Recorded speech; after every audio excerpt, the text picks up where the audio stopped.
I used to go as a 8 and 9-year-old, go to the post office. And at that time, the post office would have almost a life-size stand-up of each of the service members.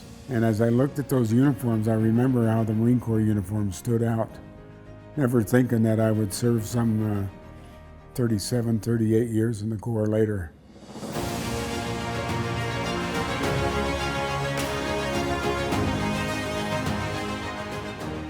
In 1943, I was born in Crookston, Minnesota, about 38 miles from my hometown, which is Argyle, Minnesota.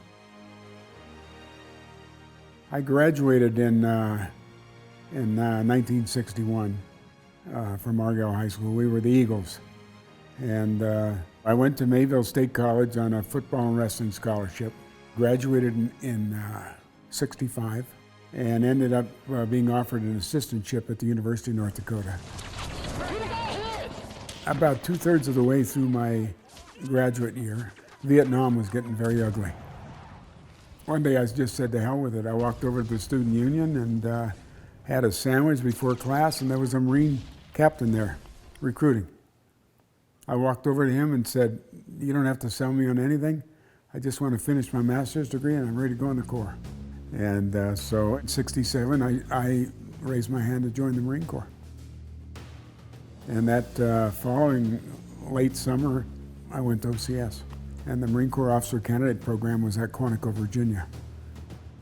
Quantico was 11 weeks long, and then we were commissioned, and we went to the basic school at Quantico, which is the basic school for all officers that join the Marine Corps. When you come out of there, you're commissioned an officer in the Marine Corps, a second lieutenant, and out of there I had orders to Vietnam. That would have been 67.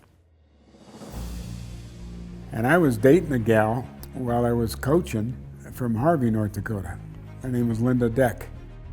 When I joined the Marine Corps and got orders to Vietnam, she flew out to San Diego to meet me.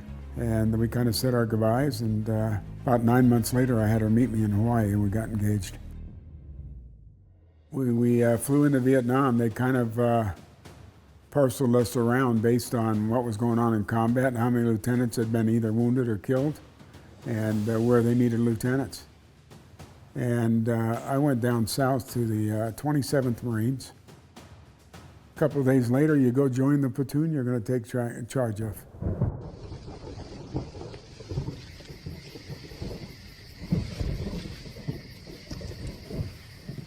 It was tough business. You'd go out for maybe 10, 15 days at a crack, primarily patrolling, trying to find the bad guys. A lot of booby traps. I lost some young Marines to those booby traps. I had some lose an arm or a leg. Platoon commander for about 6 months, maybe 8 months, and then you become a first lieutenant. You move up to become the executive officer, the second in command of a company. And in 1968, when I came back, I was assigned to Quantico. Good evening. The Reverend Dr. Martin Luther King, 39 years old and a Nobel Peace Prize winner, and the leader of the nonviolent civil rights movement in the United States, was assassinated in Memphis tonight. A sniper... 5 days after getting to Quantico, the riots went down in D.C. And 1,000 of us were shipped off to the Capitol building, trying to quell the riots and keep people off the steps of the Capitol.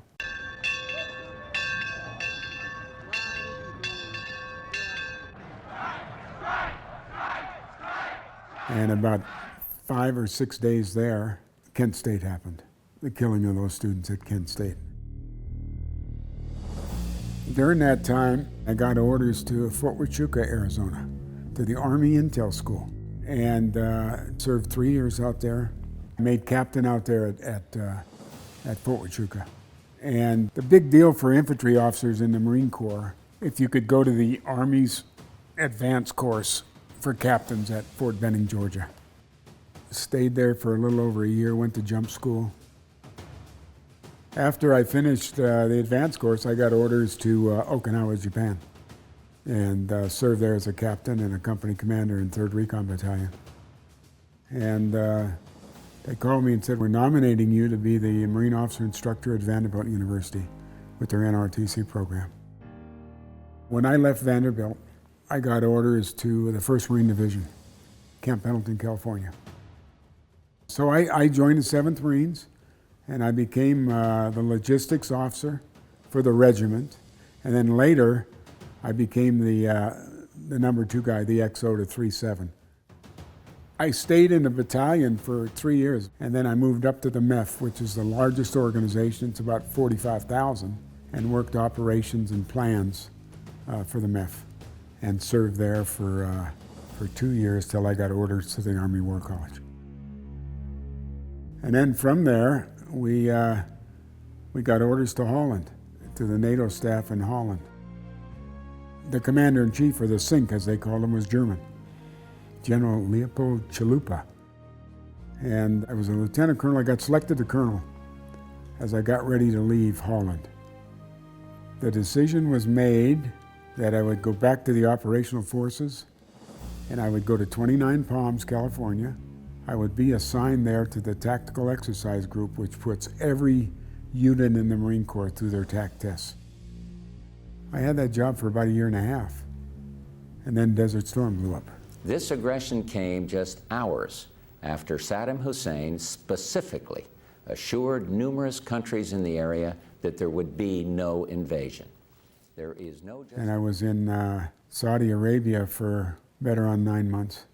And of course, my boss was General Walt Boomer, who commanded all the Marine forces. And he reported directly to Schwarzkopf. Schwarzkopf, what a character. Big Norman was storming, I tell you. As far as Saddam Hussein being a great military strategist, he is neither a strategist, nor is he schooled in the operational art, nor is he a tactician, nor is he a general, nor is he as a soldier. Other than that, he's a great military man. I want you to know that. When I got back, 7th Marines out in the desert, and I took command of it. Short time later, Black Hawk Down went down. We went because only the United States could help stop one of the great human tragedies of this time. I got the word, and yeah, we headed over, 4,500 of us. And the mission was to provide protection for the people of Somalia, to ensure the starving stopped, and literally to kill as many bandits and rogue guys as you could. In Mogadishu, we had ships coming in with grain on it and food. I set up, I think, 35 feed sites throughout the city. 1/3 of a million people had died of starvation and disease. Twice that many more were at risk of dying. Quieted things down, but it was never really quiet, you know. Shortly after that, I got my assignment as a brigadier, and I took over the Marine Corps University at Quantico. And I thought I was going to spend my 2nd year there as a president. I just had things going the way I wanted them. I get a call from the commandant, and he says, "Pack your bags, you're going to Hawaii." As a brigadier, I was a deputy commander for our 2 MEFs, one at Pendleton and one out at Okinawa. The command headquarters was in Hawaii. And then I got selected for a 2nd star out there. That spring, I got orders to command the 2nd Marine Division out of Camp Lejeune. And so 1997, I get command of a division. After I took command of the division, of course, the division every year or every other year practices its wartime missions. So we had a ship there in Turkey, and we offloaded in Incirlik, Turkey, and did it with the Turks. And then we had terrain appreciation with the Turks. Talked a little bit about war fighting. And 2 MEF was the overhead force for 7th Marines and all the Marines in Camp Lejeune. And I took command of that organization after giving up the division. I was really excited about doing that, but the commandant had bigger plans. He said, "I'm moving you to headquarters Marine Corps, and you're going to be the operations officer for the entire Marine Corps." So when I went into the headquarters, I was a 3-star. First time serving in the Pentagon. It is a mean animal. Of course, while I was there, we had the bombing.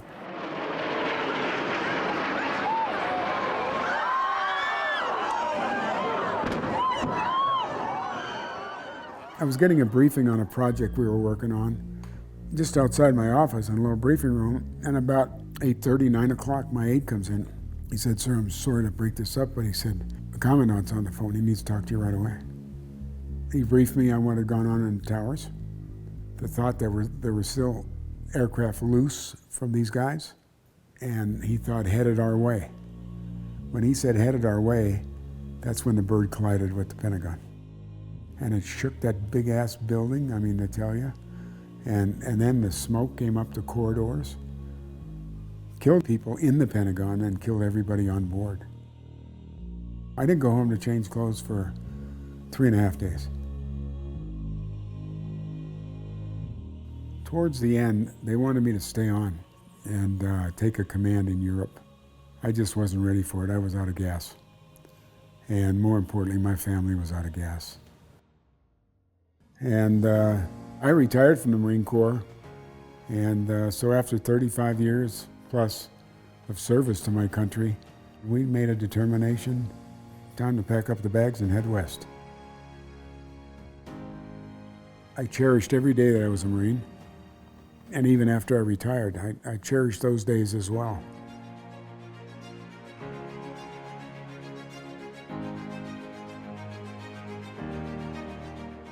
I dated her maybe a couple times. And then she moved to Phoenix. And I got orders to Vietnam, and I called her and I said, "Hey, I thought I might stop in and see you in Phoenix if that's all right with you." So anyway, I went to Pendleton. I went through staging there. And I asked her if she wanted to fly out for the weekend. She did. And we had a nice weekend, and she went back to Phoenix, and I went to Vietnam. Finally, after 9 months in country, I got an R&R quota for 5 days to go to Hawaii. Asked her if she wanted to come to Hawaii. She did, and I had bought a ring, so I got engaged in Hawaii.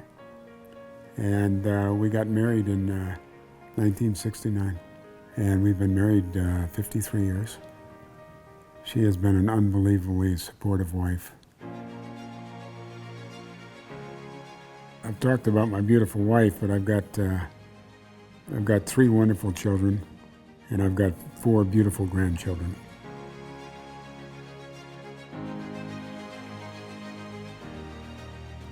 I think I'm most proud of a couple of things. Leading my country and fighting for our flag and our Constitution. I told the guy one time, I said, he said, "What do the Marines think of you, the Marines in your command?" I said, "They all love me." He said, "Really?" I said, "Yeah, they just don't realize it at this time." But I'm proud to have worn the uniform of our country and to have led the thousands of young Marines that have served under me over the years.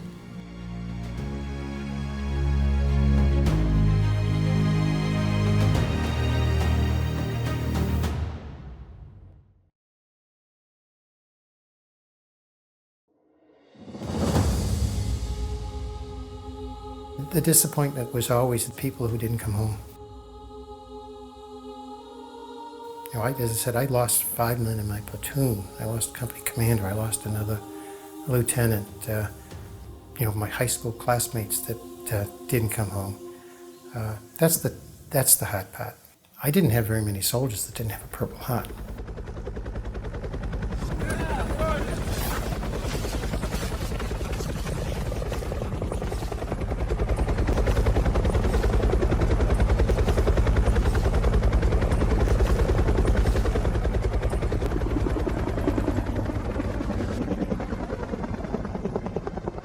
I was born on May 14th, 1944, in Arlington, Massachusetts. Grew up in Arlington. Went to grade school at the French school of Notre Dame de Pitié. My mother was French. Graduated from Matignon High School in 1961, and then went on to Boston College. And while I was at Boston College, I entered the ROTC program and graduated in 1965. 3 days after graduation, I arrived at Fort Campbell, Kentucky, and was assigned to the 101st Airborne Division. And 3 weeks after arriving, I found myself at Fort Benning in jump school. I got a call from my company commander, and I was talking to him, and I said, "Well, if I'm here at Benning, what I'd like to do is go to Army Ranger School." And then my next 9 weeks were at Army Ranger School. a member of a fighting elite emerges from the Ranger Training Command of the Infantry School. It not only graduates some of the world's toughest, most resourceful fighting men, it also develops combat leaders. I remember arriving at my unit when I was assigned to an infantry company, and I just overheard a couple of the NCOs talking, and they said, well, at least he's been to Ranger School. He might know what he's doing. I finished Ranger School in February 1966. Then I went back to Fort Campbell. When I was at Fort Benning, I'd actually volunteered to go to Vietnam. And I remember thinking I'd met this young lady that I was getting pretty serious with. So I decided not to sign that paper. And Donna and I decided to get married at Fort Campbell in July of 1966.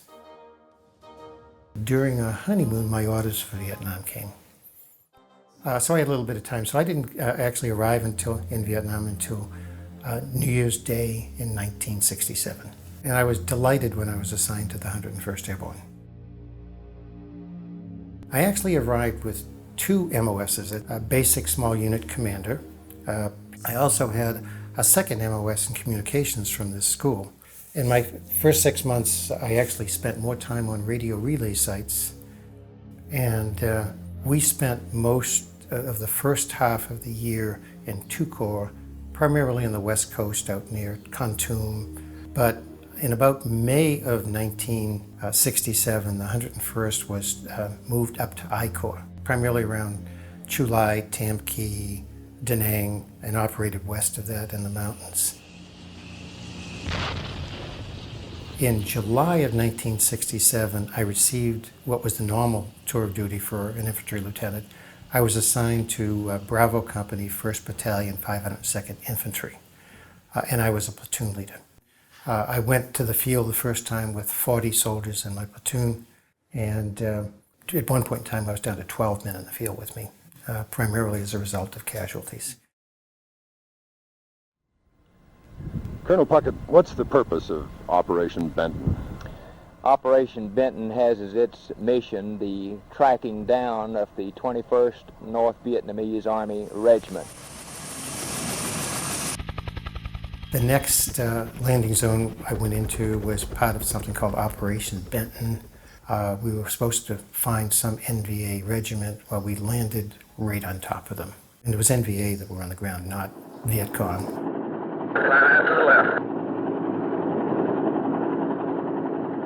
6A plane, join up 1500. I remember landing on the ground. The first thing I noticed that the LZ was on fire. And the fire was actually a good thing because it exposed the Bouncing Betty. So, as soon as I got on the ground, someone mentioned mines. The second thing I noticed was in the little valley below the hill that we were landing on, soldiers running across the field. It took about 3 or 4 seconds to realize they weren't Arvin because they were shooting at us. This is Captain Ron Odom, O-D-U-M, of San Francisco, the CEO of Bravo Company.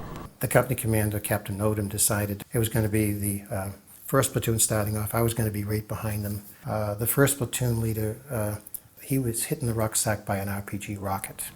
The lead platoon got just to the edge of the LZ and they were hit by rocket fire. The platoon leader was hit by a rocket, it hit his pack, and he was severely wounded. It amazed me, it did not kill him immediately. He lived for about 2 days, I understand. And the company commander decided to withdraw him back. I deployed one of my machine gun units to my flank to support them coming back in. And that's, I believe, when I took the first casualties off that machine gun. I had a couple of guys wounded. The colonel came in and he went right up to the front to see what was going on. And he helped us out a little bit, a few suggestions, and generally just having him there gave everybody that much, we felt plenty confident. If he felt safe to be with us, then we knew we were going to be okay. Did you think it was all over? It's at that time Battalion Commander Colonel Puckett came in, and then he gave the one order at the time that later in the evening probably saved my life, which ended the lives of my platoon. He gave the order to dig in. And you don't expect colonels to arrive in firefights with infantry companies.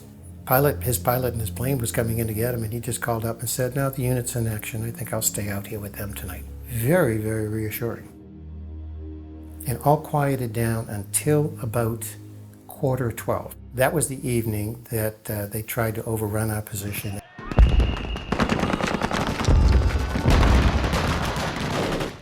I heard lots of noise, whistles, lights, saw lights.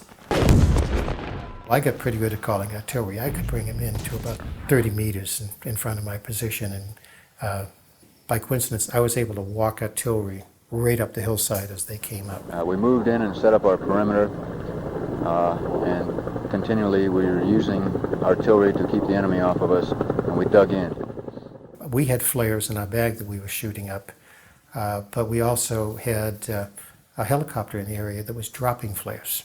So the enemy was highlighted as we saw them come up the hill.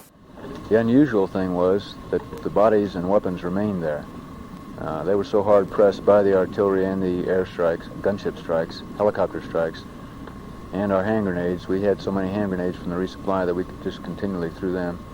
They were not able to drag their bodies off and weapons off. We ended up in front of my position and Ted's position, Ted Oval to my right.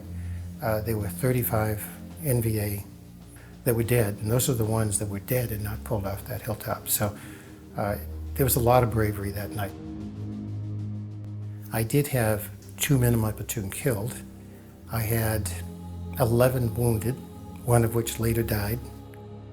The next day we had someone from one of the networks come out, and that particular night was Odom's last combat assault. He was rotating home.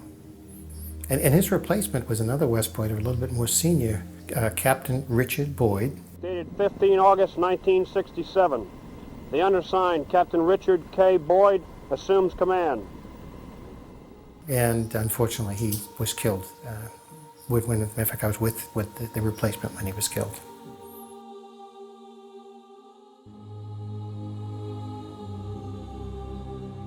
And probably about a month later or so, I received the Silver Star. And it's interesting, I could have thought a lot of men in my platoon that did everything that I did too. I just happened to have been at a spot on that hill. I know Orval also took casualties that night. So, Award of the Purple Heart, that's the decoration that nobody wants, by the way. That actually started not that long after the engagement with Operation Benton. This was still during Operation Benton. Another platoon, the 3rd platoon, Tom Courtney's platoon, was in a heavy contact, had taken some casualties, and I was the nearest platoon. His contact was so heavy there really was a good-sized unit up in front of him. The company commander then said, "We're not going to fool around with this. I'm just going to bomb the heck out of that thing with artillery." They were in dug-in position. So Boyd turned to me and said, "You know, Lieutenant, I'm going to have you going up. We suspect they just pulled out their gun." The point moved up.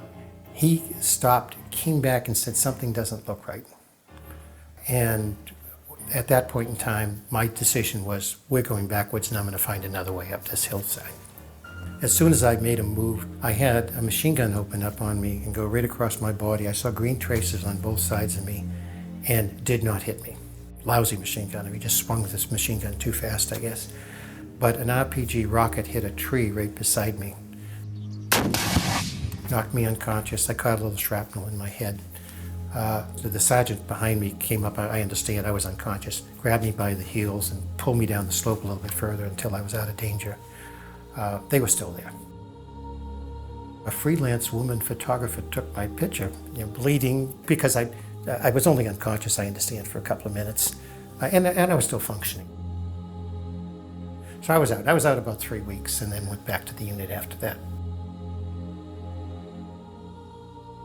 I'm out in the field.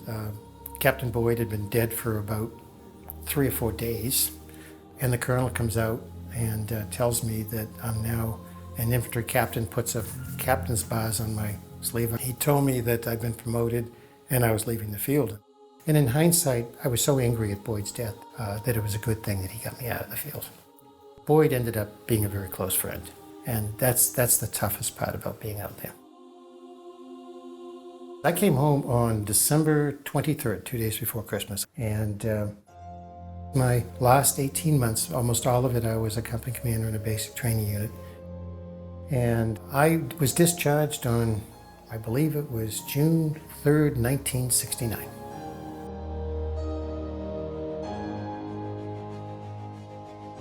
I was in my 7th week of infantry officer basic course.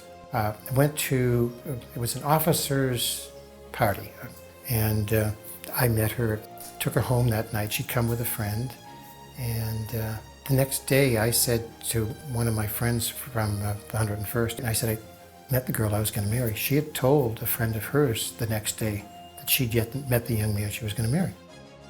We think all of about 6 dates, decided to get married.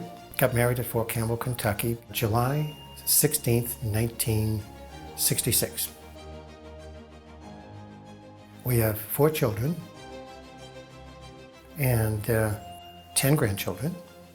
And Donna and I have been married 58 years, and by far the best decision I've ever made in my life, by far. Life has been very good to us, very, very good.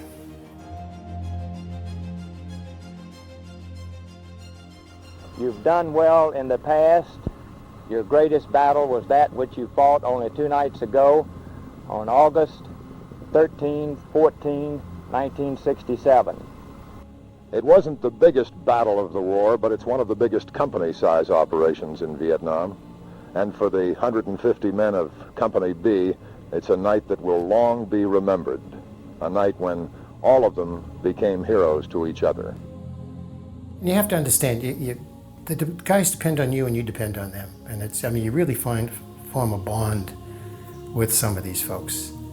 They tell you not to because people get hurt, but you just can't help it. And particularly, I remember when Boyd was killed, I was devastated.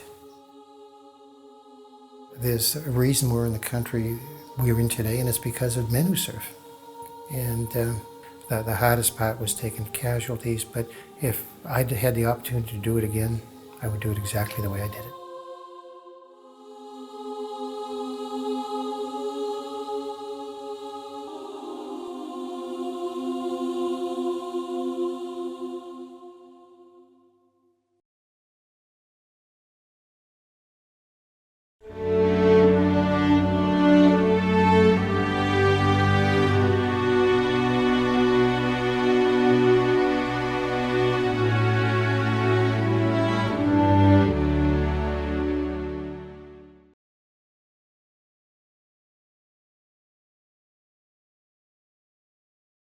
I was born in 1925 in St. Paul, Minnesota, and I'm a twin.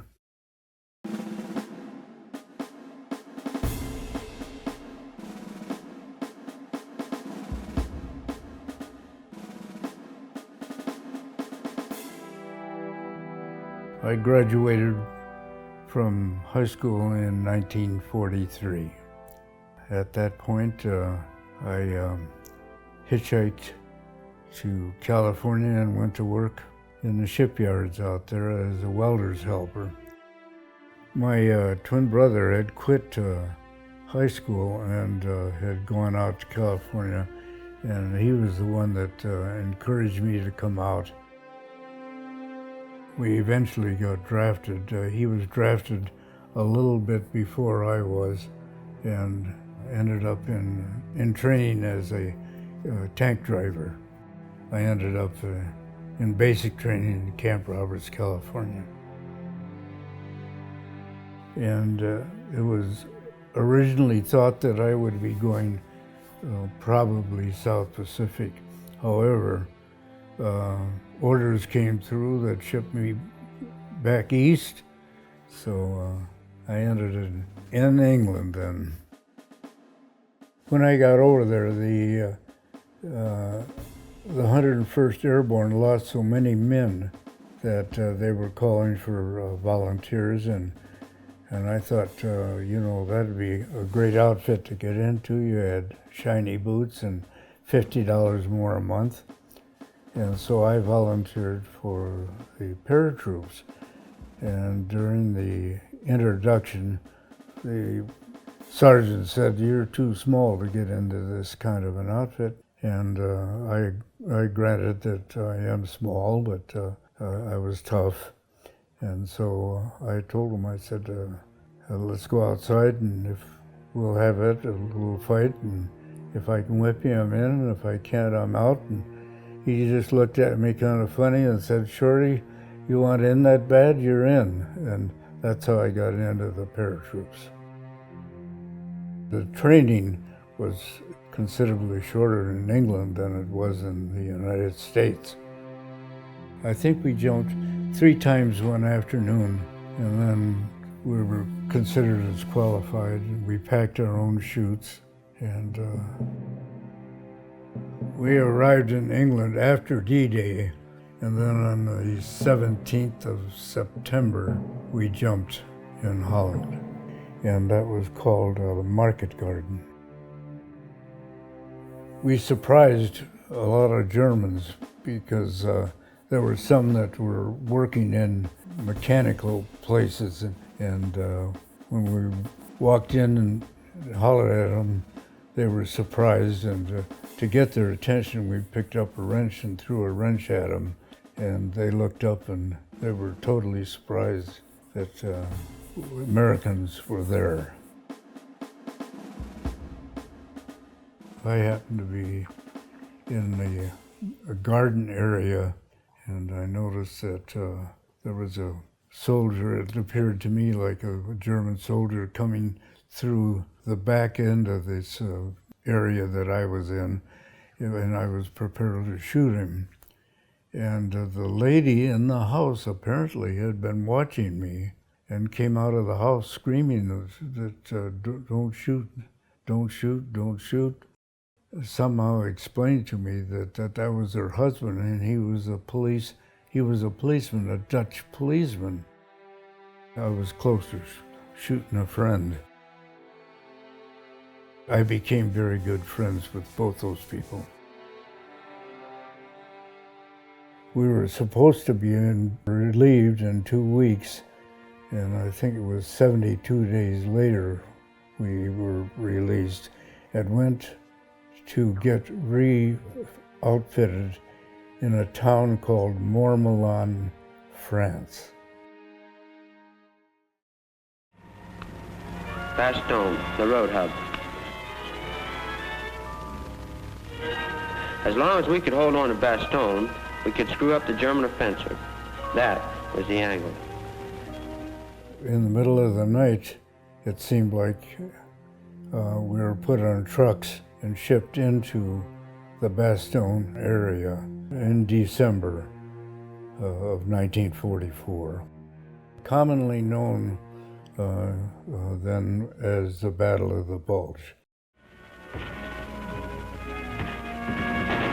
That's the way it was, all around the rim the week before Christmas. Tuesday, Wednesday, Thursday, and Friday. We were there through Christmas. And Christmas Eve, the Germans played Christmas music in loudspeakers and invited us then to surrender, and they would make sure that we found a way to get back to America safely. And of course, we knew that was not going to happen, and this is where our general, when they asked us to surrender, his comment was nuts.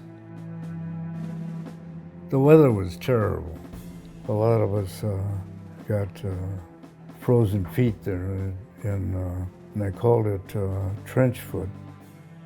Shortly after Christmas, Patton's army broke through, and at that time we were evacuated by ambulance to Paris to a hospital, and from that hospital to the coast and shipped over to England.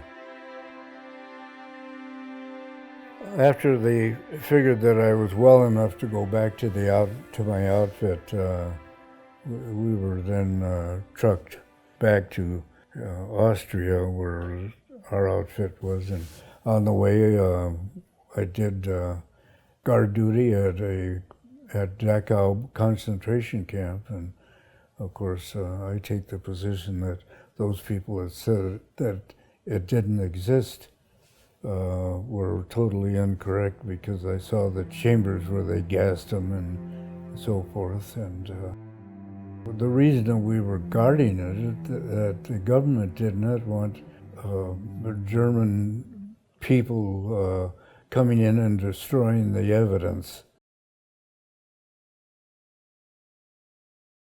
When we were in Austria, we finally quit sleeping on the ground and were in the houses.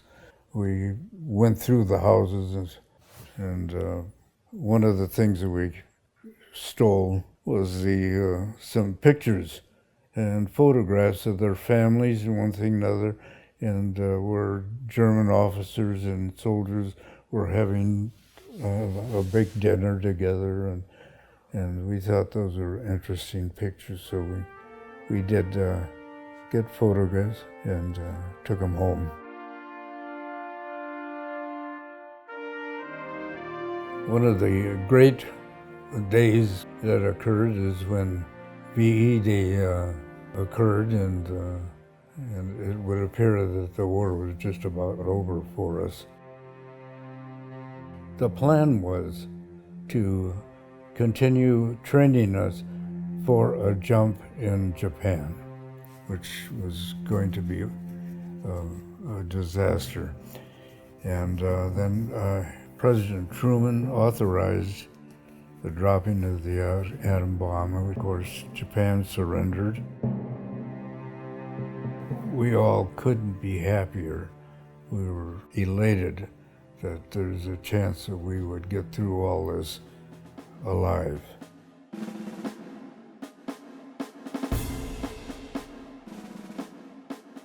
It sounds kind of schmaltzy, but you know, it was a situation of kill or be killed.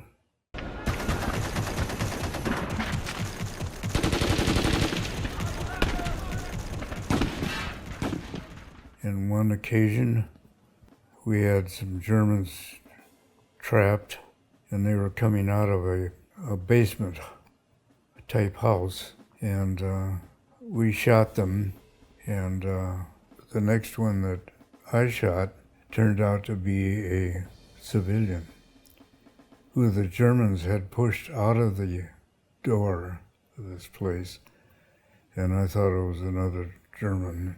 And I often thought, and still do, I wonder if he had a family and where his kids went or something like that.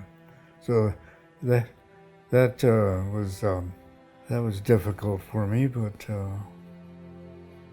life goes on.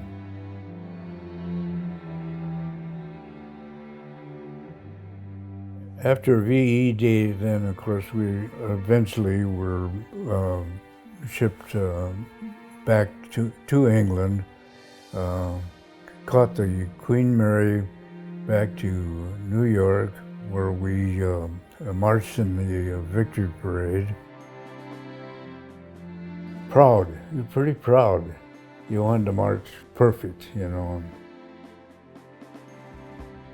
After the Victory Parade, it was within a month that I was discharged from the Army. You really thought that it was an honor and an obligation, a definite obligation to more or less be part of saving your country.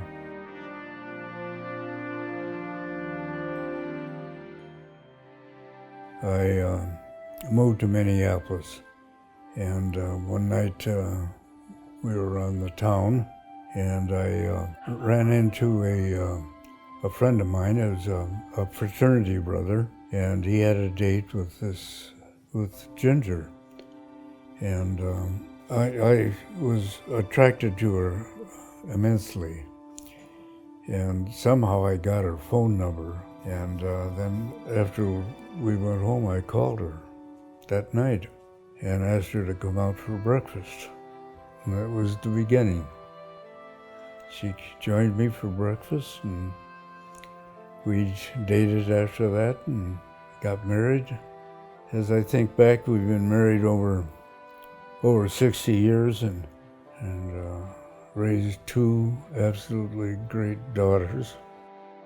I have one really great grandchild, and her name is Haley, and she's now married.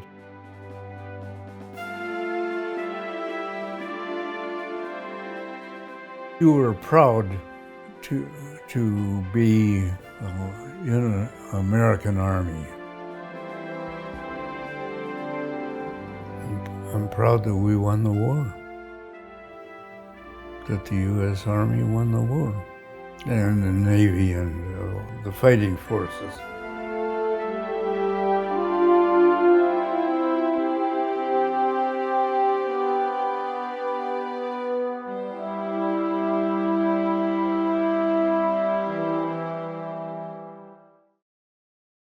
I was born in 1923 on my grandpa's farm out south of Warrensburg, Missouri.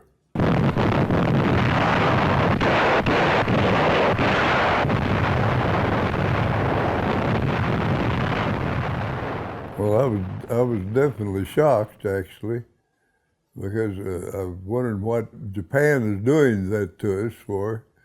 I didn't even know we were angry at each other. I enlisted in the Army Air Corps in 1942.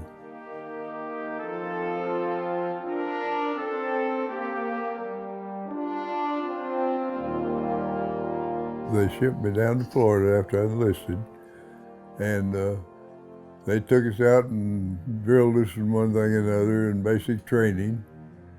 And I saw a sign on it was on a bulletin board to become an aerial gunner, and I thought, since I did want to fly, and I wasn't sure, since I didn't have college, that I would be able to get pilot training. So I volunteered for the aerial gunner school, because I knew I would be flying there. They shipped me to Las Vegas, Nevada, and that's where I got my training in the air in AT-6 training plane. Had a target plane pulling the target, and he'd whip by and we would cut loose, or I would cut loose from the back cockpit with the .30 caliber. And started out in the ball turret and on a B-17. And when they got another gunner in, why, he was a little shorter than I was, so they put him in the ball turret and put me back in the tail. I just kind of like the tail back here, but I was all by myself back here. They shipped us over on a ship, Scotland, I think we landed, and then from there we went to our base in England. The 96 Bomb Group, that is in Heath, and our first mission was it was over Bremen, the first mission was.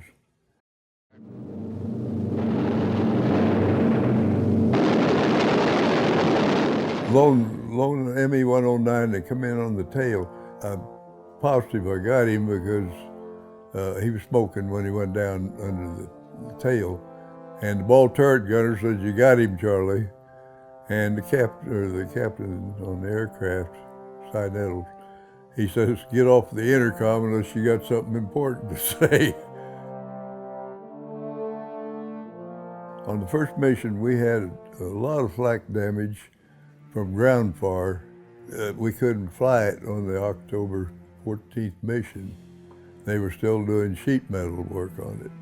So we borrowed one from the 94th Bomb Wing on our second mission over Schweinfurt, and they wasn't going to fly that plane that day because they'd had too much trouble with it. We found out later, of course. Schweinfurt is the center of the German ball-bearing industry. Every machine that moves in war moves on ball bearings. Therefore, Schweinfurt is a #1 priority target.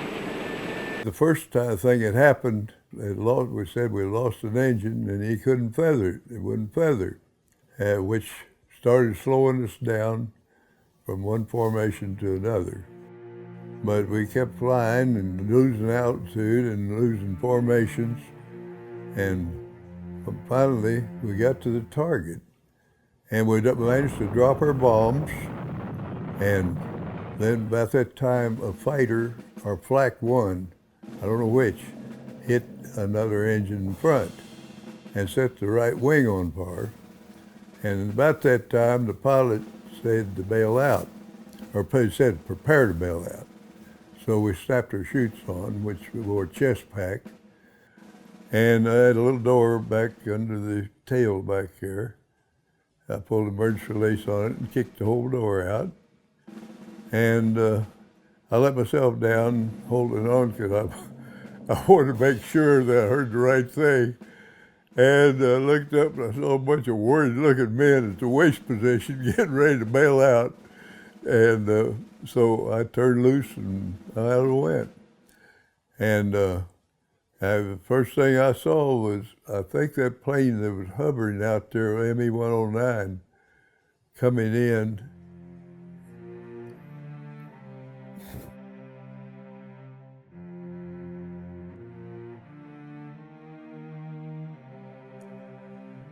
And I'd heard about them shooting you in the chute, which it did. And we did the same thing in some cases too, I heard later. But anyway, he flew by, threw me a salute, and tipped his wings and flew right on by our plane. I think he knew from the looks of it, it was on fire and everything blazing. He knew it was done for. And I often wondered if that pilot made it through the war. I doubt it.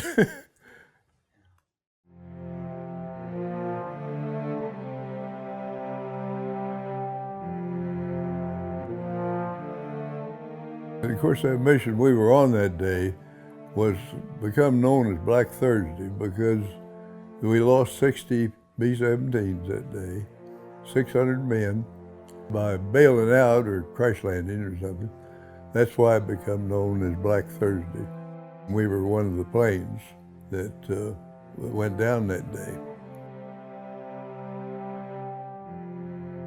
My sister told me later, she says when they got that first telegram that you were missing in action, why, they was ready to bury you. She said they just knew you was gone. As soon as they got up, they stuck a gun in me and stripped me down naked, almost. They let me have the blue heated suit that we wore underneath our heavy suits on the outside. They took us to a town there, a small town, and put us in jail. The next thing they had shipped us out of there to Frankfurt, Germany. And that's where they put us in solitary confinement. Then we were finally shipped out, and we went to Krems in the boxcar, and then they took us out of there and marched us up to the base, or the prison camp, Stalag 17B.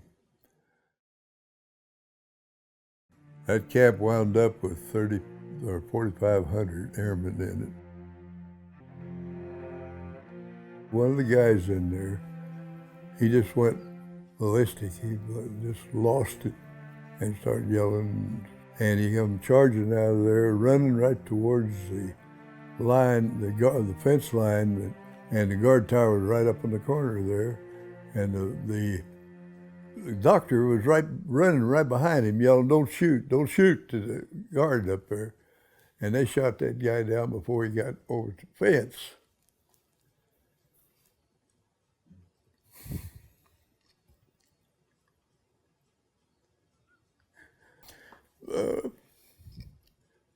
And then they laid him out for roll call, of course.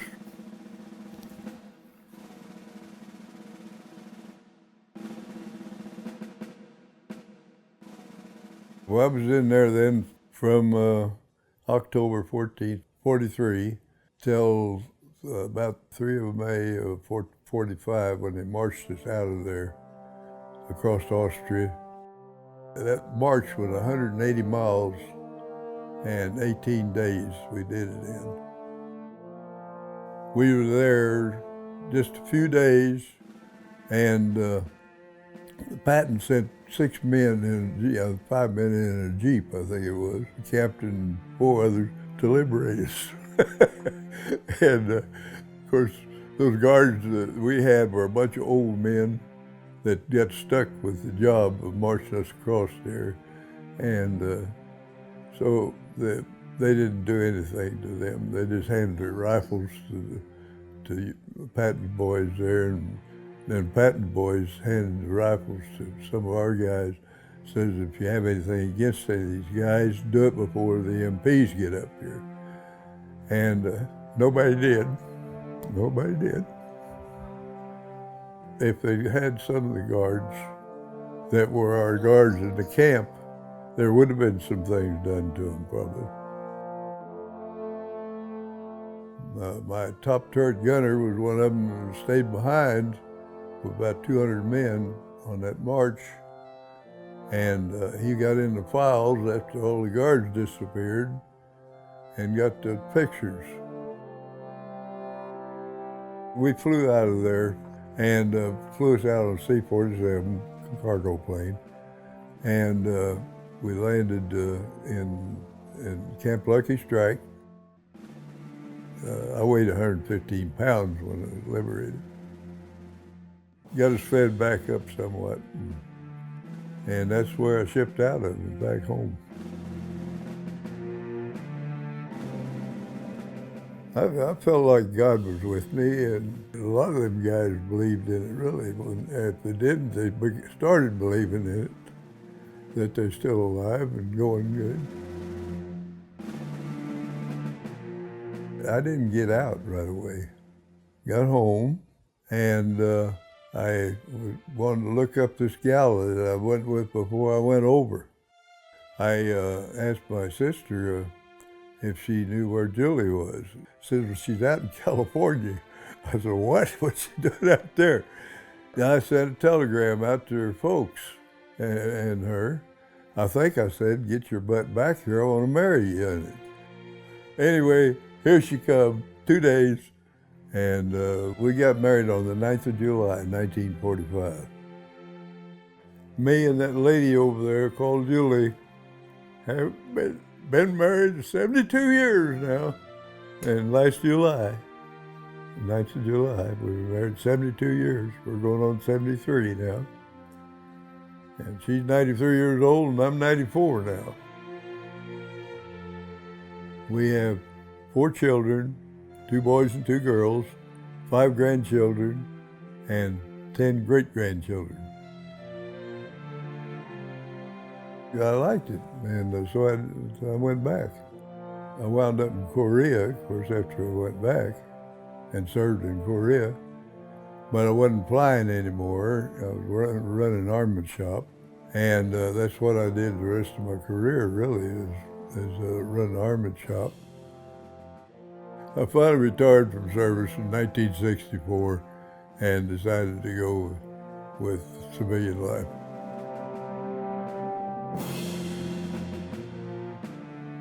Well, I felt obligated to, really, and I still do. I feel if I could, I'd be probably still over there in some of these battles that they're fighting now.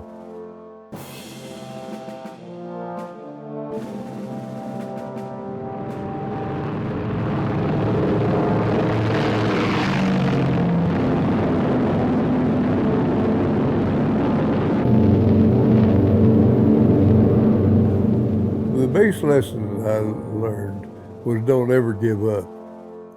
That's from prisoner of war. You're going to get out of here eventually. I think that's one of the biggest lessons I learned.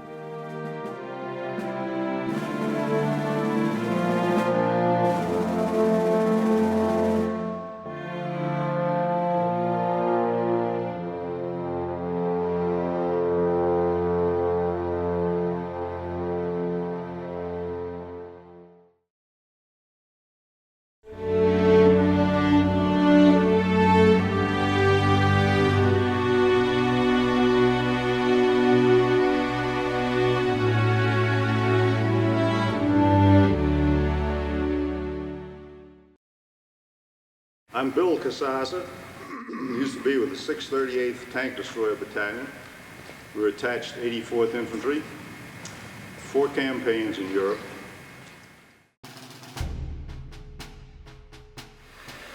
We were equipped with the M18 Hellcat tank destroyer, and I spent most of my military or my combat experience serving on an M18, although I also served on some other units, a security unit within the platoon.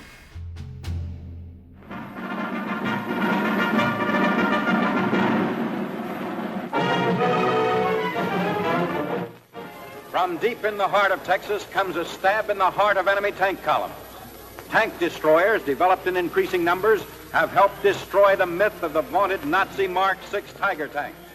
No tank can... I enlisted in the Army on, I believe it was the 23rd of July, 1943, and wasn't called up for active duty until early in February 4th, I believe it was, of 1944.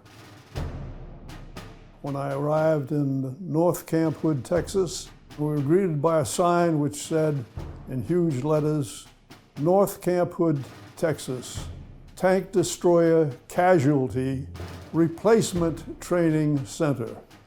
And that was the unhappy introduction that they provided us at that time.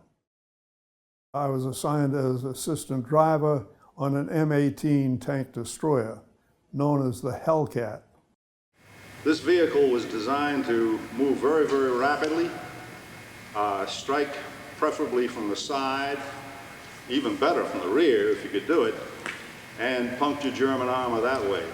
I wound up in 638th Tank Destroyer Battalion in Camp Gruber, Oklahoma, and the unit was training for 6 or 7 weeks there in Camp Gruber, and then we got on the train and went to Camp Kilman, New Jersey, where after about 4 or 5 days, we got on the Liberty ship that was designed to carry troops or anything else for that matter. Went to sea, and the following day at sea, I had my 19th birthday. We landed in the harbor at Cherbourg. It was actually a constructed harbor. And moved up into northern France, into the assembly area for the attack on Germany, because we were going to attack into Germany, into the Siegfried Line. The Allies attack all along the Western Front, through the dragon's teeth of the Siegfried Line, in an advance which takes them to the Rhine. The town that we were attacking, or the city that was in the area of our attack, was Geilenkirchen. On the 17th of November, we went into the line and attacked on the 18th of November. That was 1944. And we'd never seen a splash of blood in our lives. Never. So, and there's no substitute. There's no way they can prepare you for combat. It just can't be done.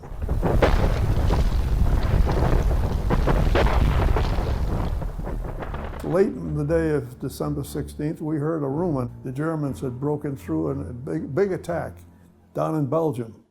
On the 17th, we got confirmation that the Germans had launched a major attack, and they were chasing us back, and troops are running, and units are throwing down their guns, and all sorts of bad stuff is happening. And we were, I believe, the first units from the 84th to pull out of the line too and go down into Belgium. So we go roaring down to Belgium, and we did roar. I mean, those M18s will haul ass. They really will pull. And didn't know where we were going, and nobody knew where they were going. Civilians, old men, women, children, babies, baby carriages, endless streams of them going down the side of the road. It was total bedlam.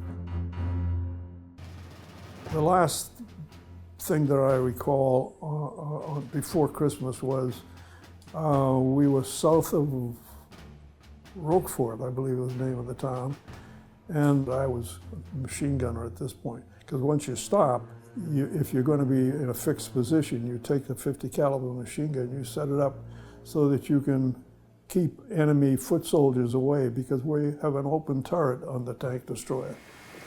As you can see, it's an open turret, so anybody with a mortar, we were a sitting duck for them. Anybody within grenade range, we're a sitting duck. Anybody who could get within 100 yards for a Panzerfaust or any other type of bazooka, go through this like a tin can. It was 10 days of being on the defensive.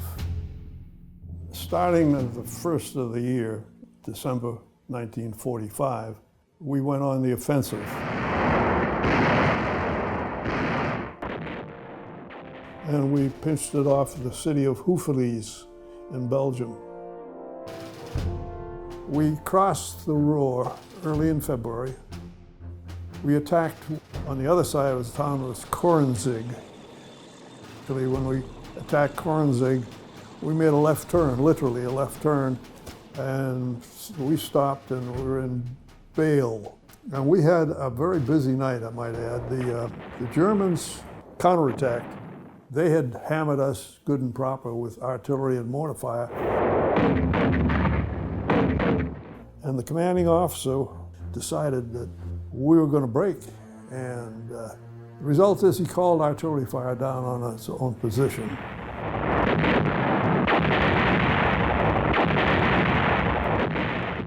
I think he did the proper thing because in the morning when we could see there were quite a few dead Germans laying around very close and inside our lines. To say I prayed a lot is sort of a masterpiece of understatement. When artillery fire is bouncing you up and down, where it's so close you can feel the heat, and you haven't been turned into a piece of red lace, you pray a lot. At least I did. We fought up to the Rhine River, and we fought from the Rhine to the Elbe River. The worst day of the war for me, personally, and for some of my closest, was April 8th, the night of April 8th and the morning of April 9th, in a little town called Wietzen. And we took heavy casualties. We took Hanover, which was, I think, the 12th largest city in Germany. And they didn't put up much of a fight. But that was my first personal experience with one of the camps. They had them all over the damn place. And I will never forget that smell. I didn't see the inside of that one. I smelled it. We didn't know what Hitler's people were doing to the Jews. We had no idea that he was mass slaughter, that they were murder factories. That's all they were. They were set up to kill people. I honestly believe that the war would have been fought with a little more enthusiasm had we known what they were doing.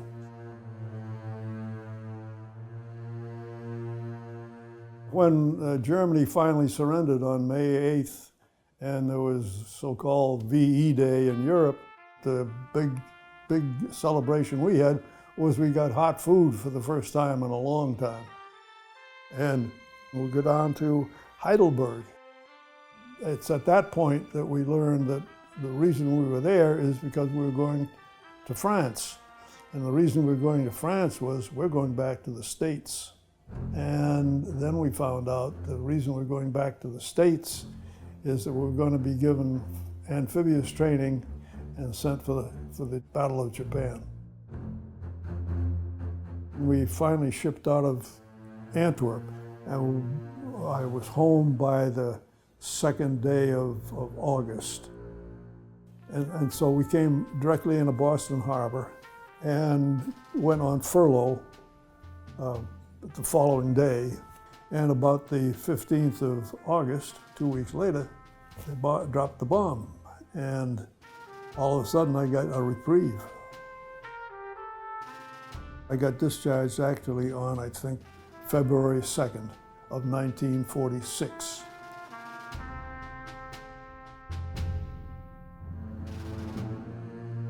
It was something that had to be done, as simple as that. We all knew that. You know, if we hadn't won that war, the Germans were so aggressive and so adept in this. I'm convinced that they would have had the atomic bomb within a year of the end of the war. And if they hadn't had to put up with us and Russia at the same time, they would have had it even earlier.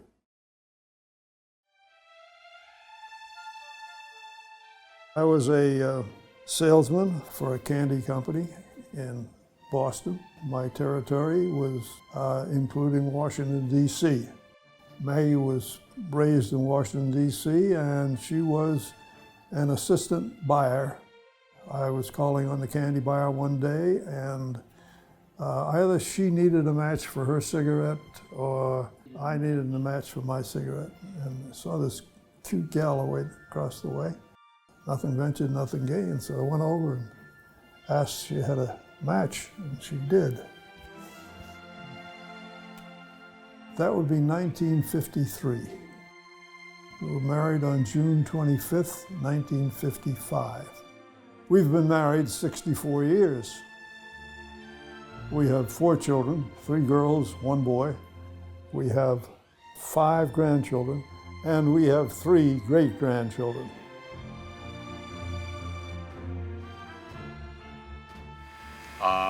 Whatever description I've given of this vehicle is simply what I remember. I was not prepared to say what I've said earlier, and I hope that I've covered all the salient features of the vehicle. The interesting thing about tank destroyers is that they never existed prior to World War II, nor have they existed since that time. Most people have never heard of them, and I hope that some people will learn about them from what I've had to say. So it's off to the wars for another shipment of tank destroyers. They've passed the most grueling tests. Only the best have survived. And when they reach destinations now veiled in military secrecy, they'll prove their worth through faultless performances. I've never really thought of it as being proud, but of course I am and have been proud. We did it. I mean, we did it.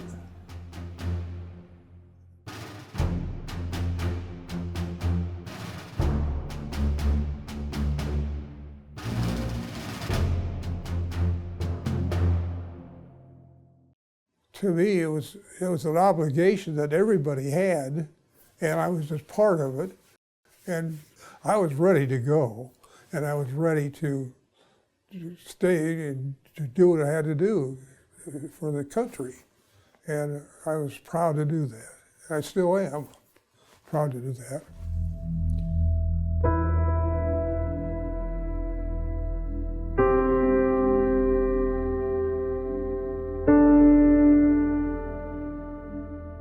I was born in Omaha, Nebraska on July 6, 1926. And I've lived in Omaha all my life. And I was in high school that whole time from 41 to when I graduated in 44. And I immediately went into the Navy. I enlisted prior to I graduated from high school because there was really no alternative. Either you enlisted or you got drafted in the Army and I wanted to avoid that. I enlisted when I was 17, and I graduated on Friday night and went to boot camp on Monday.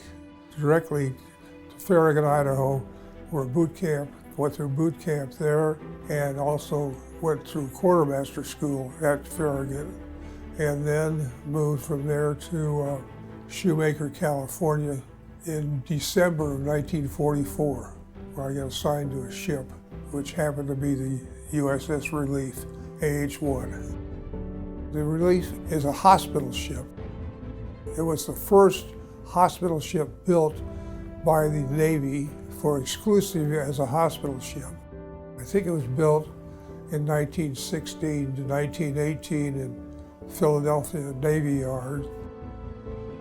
Of course, when I got it in San Francisco, it had already been to the South Pacific for 1942 and 43.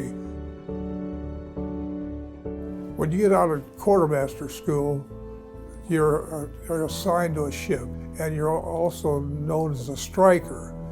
It means that you're an apprentice. A striker means that you're qualified for a certain area of the ship, either a radio man, a signalman, or a quartermaster. When we went to quartermaster school, we had to do all those other things too. Underway, I was up on the bridge with the officer of the deck, helping him run the ship. The relief was in San Francisco. It had come back from the Pacific for an overhaul, and they did some repair work on it, painted it, brought it up to date. And we were there probably another month or so, and then took off, I think around the end of January 1945. We were going to go to Iwo Jima, but we missed that one because we got delayed and too late to make it. So then we ended up being past Iwo Jima, went to an island called Ulithi, a group of islands where they got prepared for the invasion of Okinawa. Well, nobody knew where Okinawa was, and when D-Day hit, there were a lot of ships there, aircraft carriers, cruisers, destroyers, all kinds of landing craft. It was all grouped up, ready to go.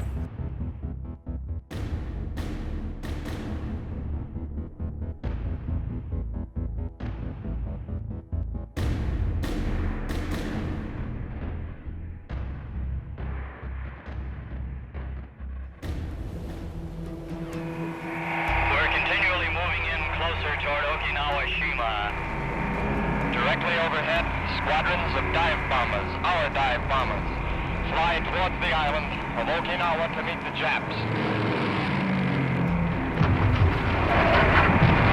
We can see the yellow smoke. On D-Day on Okinawa, we got as close to the beach as we could so that these small craft had brought casualties from the beach to the ship.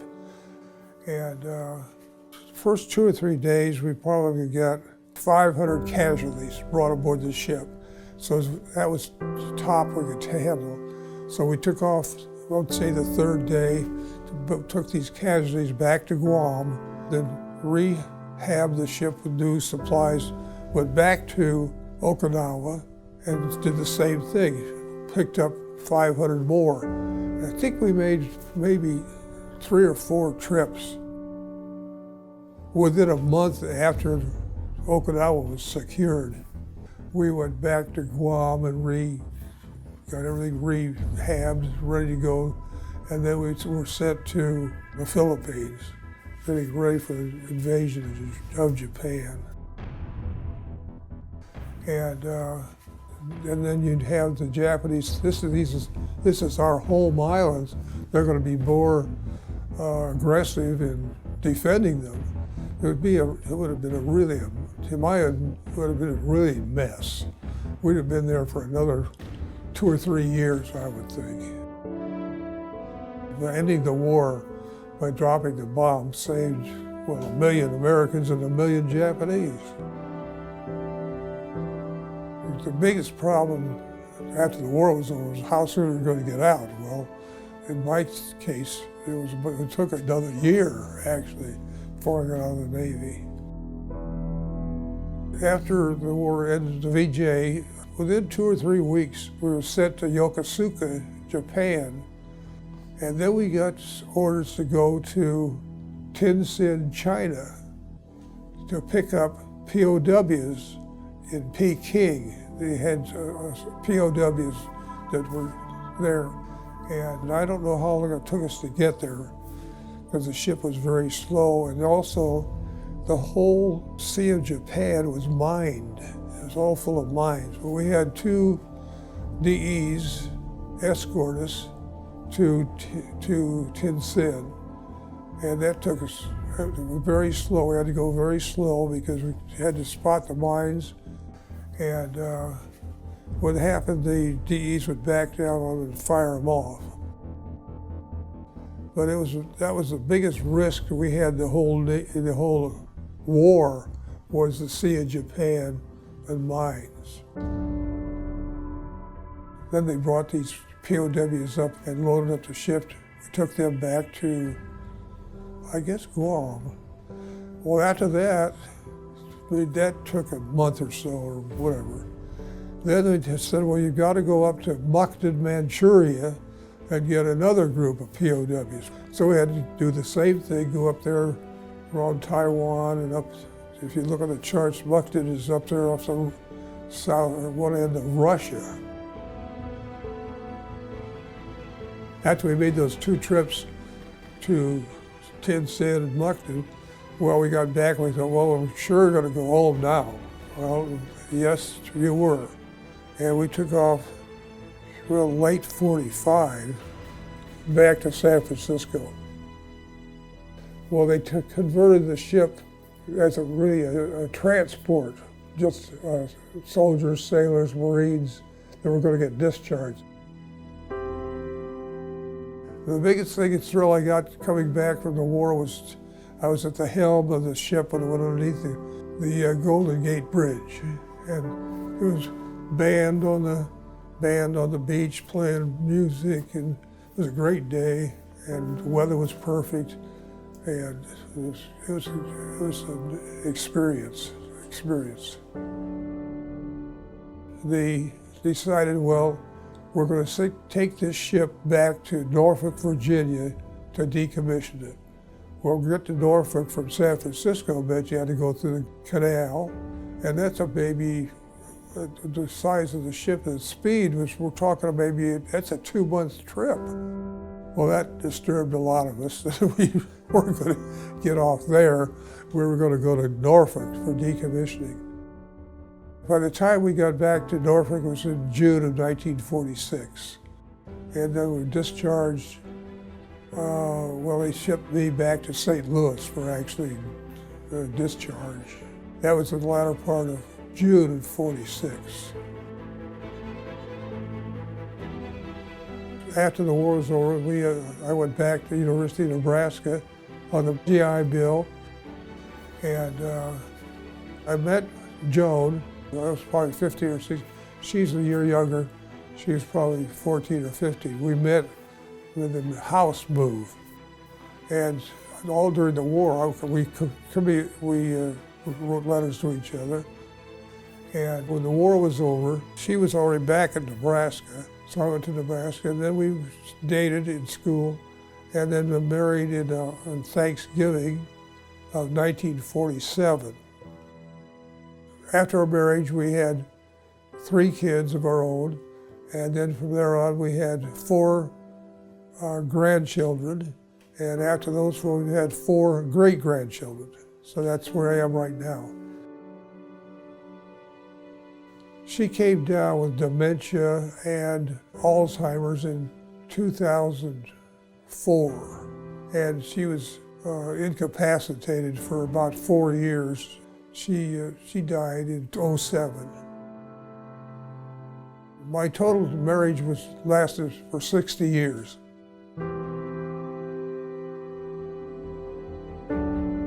After World War II, everybody had a break, went to schools or got a job, and from there on out, from 1945, when the war ended, clear up till now, the country has kept going and going.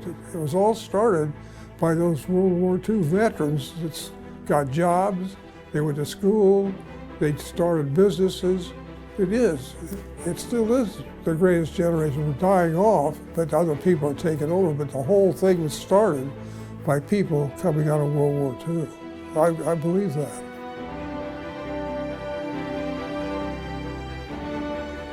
The United States will continue to be a great country, and well, I'm not worried about it. I think there's enough smart people left in the world and in the United States that will keep it going right. we're going to be okay.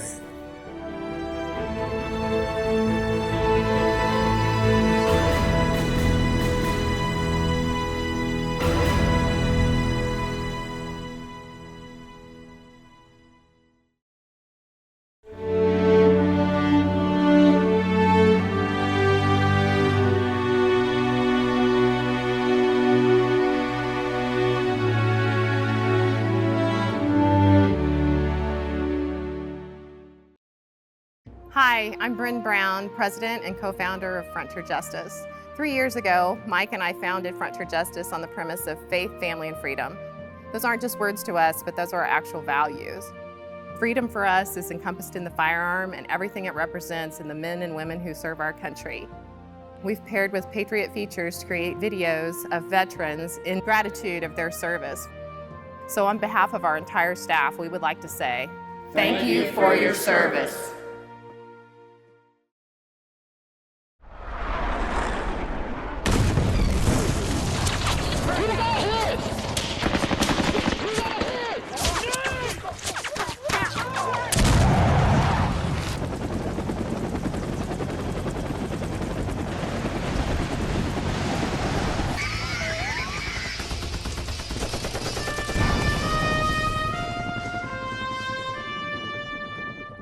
I never really got close to a lot of guys because you didn't know if they were going to make it or not.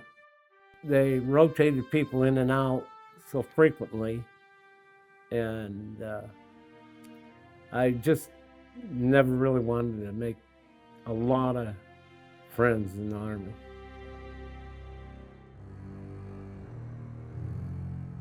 I actually came eligible for the draft in November of '68, and I got my draft notice, and you had to go up to Chicago for a physical, and went up there, and then I received my letter with the instructions, the date and time I had to show up at the recruiting center. In March of 1969, went into the Army. Reported up to Chicago, and first time I was ever on an airplane, within 12 hours, you're down on your basic, where you're going to serve your basic training at. And that was it. I mean, you're in. For basic training, I went down to Fort Polk, Louisiana for 6 weeks of basic infantry training. And from there, I went to Fort Sill, Oklahoma for advanced infantry training, which was in artillery. And we got our orders to go to Vietnam. I was held over another 2 weeks for self-propelled training. That's how I ended up in the 11th Armored Cav, their self-propelled unit. August of '69, I went to Vietnam. Oh, it's scary, but I mean, you take it one day at a time. We're losing 200 a day, maybe more. And these punks here against the United States Army, United States government. Yes, you were aware of it. And some of the guys would get upset over that, but I guess most of the guys blew it off. We had our tour of duty to do, and all we wanted to get it done and get back home. So they needed a cook, and they asked for volunteers for a cook. Well, I figured you were in the rear supply all the time. Well, that was not the case.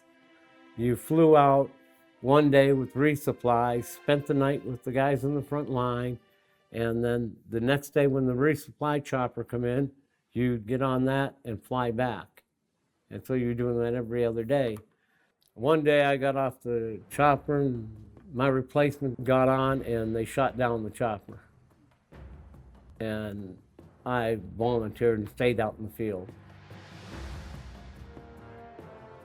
Each howitzer battery has a forward observer that goes out with the line troops, a lieutenant, then you have drivers and 2 gunners. and they call in artillery and so we had an APC and tanks with us.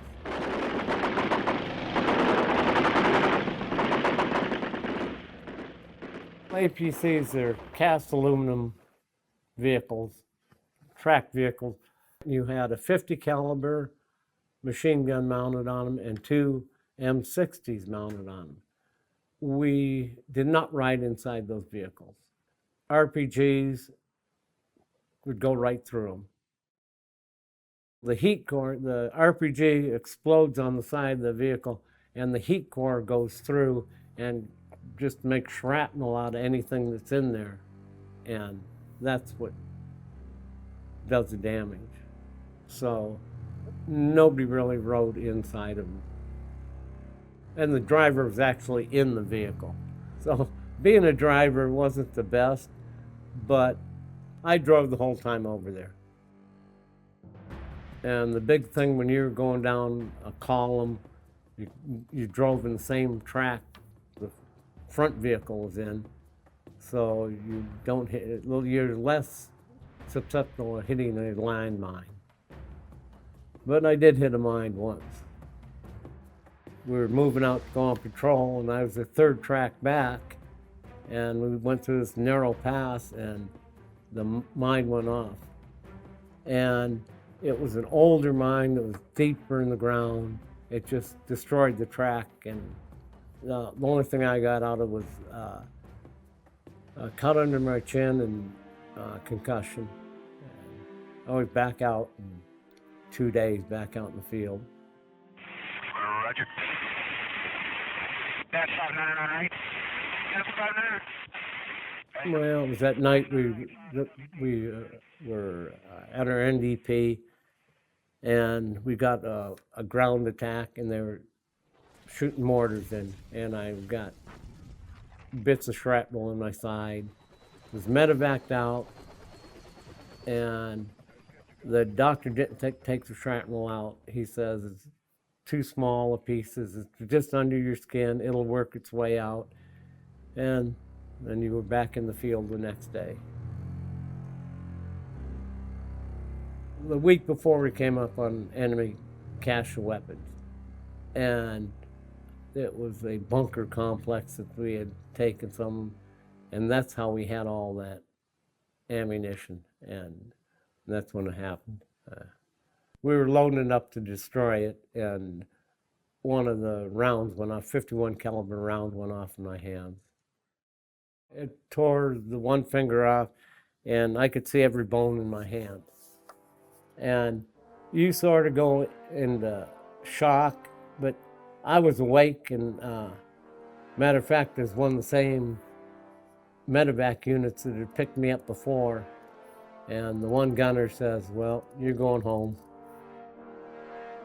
And they took me into an aid station, and at that time they cleaned my hand, bandaged it up, and as soon as I was ambulatory again, they sent me to Japan, and they operated my hand, and that was about a little over a week I was in before I went to Japan. That happened in January of '70, and I started over there in August. You think you'd feel relieved, but I don't think I felt relieved. You don't want to get injured just to go home. February 12th is when I landed back in the mainland. I was flown to the Great Lakes Naval Hospital in Chicago, Illinois, where I served the rest of my time. They sent me up there basically for rehab on my hand, and you finish the rest of your tour duty there, and they discharged me to home. And all I wanted to do is get out. I was living at home, but you're still in the military, and what they offered me was a medical discharge and 30% disability. So I accepted it, and From then on, I was a civilian again. I didn't care for the way we got out of there by pulling out, for all the lives that were lost and people that were injured. If you talk to the guys over there, when you're over in Vietnam, 99% of them would have gone and just marched up and taken the country. And we could have. But it didn't happen that way.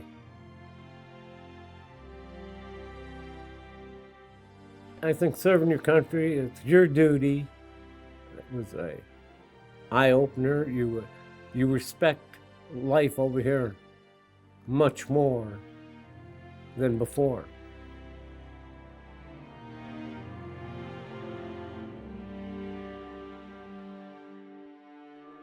Phyllis and I guess, have been together for 20 years almost, and between us, I've got 2 sons.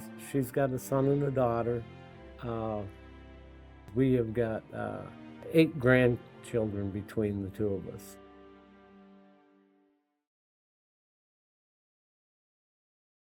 As far as receiving the Purple Hearts, I've got orders for one of them and never actually received the Purple Heart. Never really bothered me.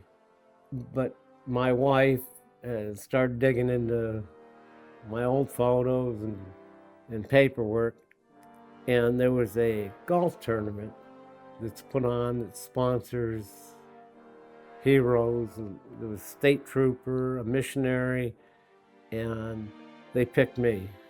And so they got a hold of the Army, and a colonel come down and presented me with 2 Purple Hearts. It was kind of emotional, but kind of a shock. After that many years, you sort of let it go.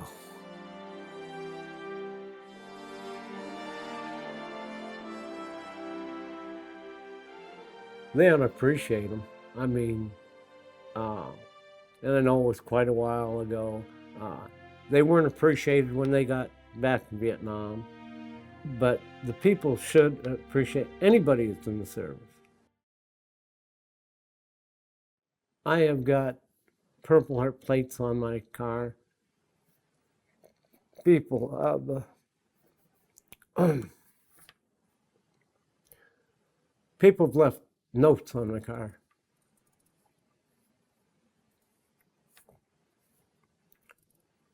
Thanking you for your military service.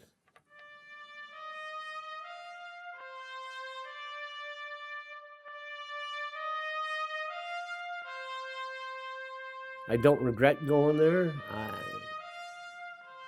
I'm glad I went and got there and made it back.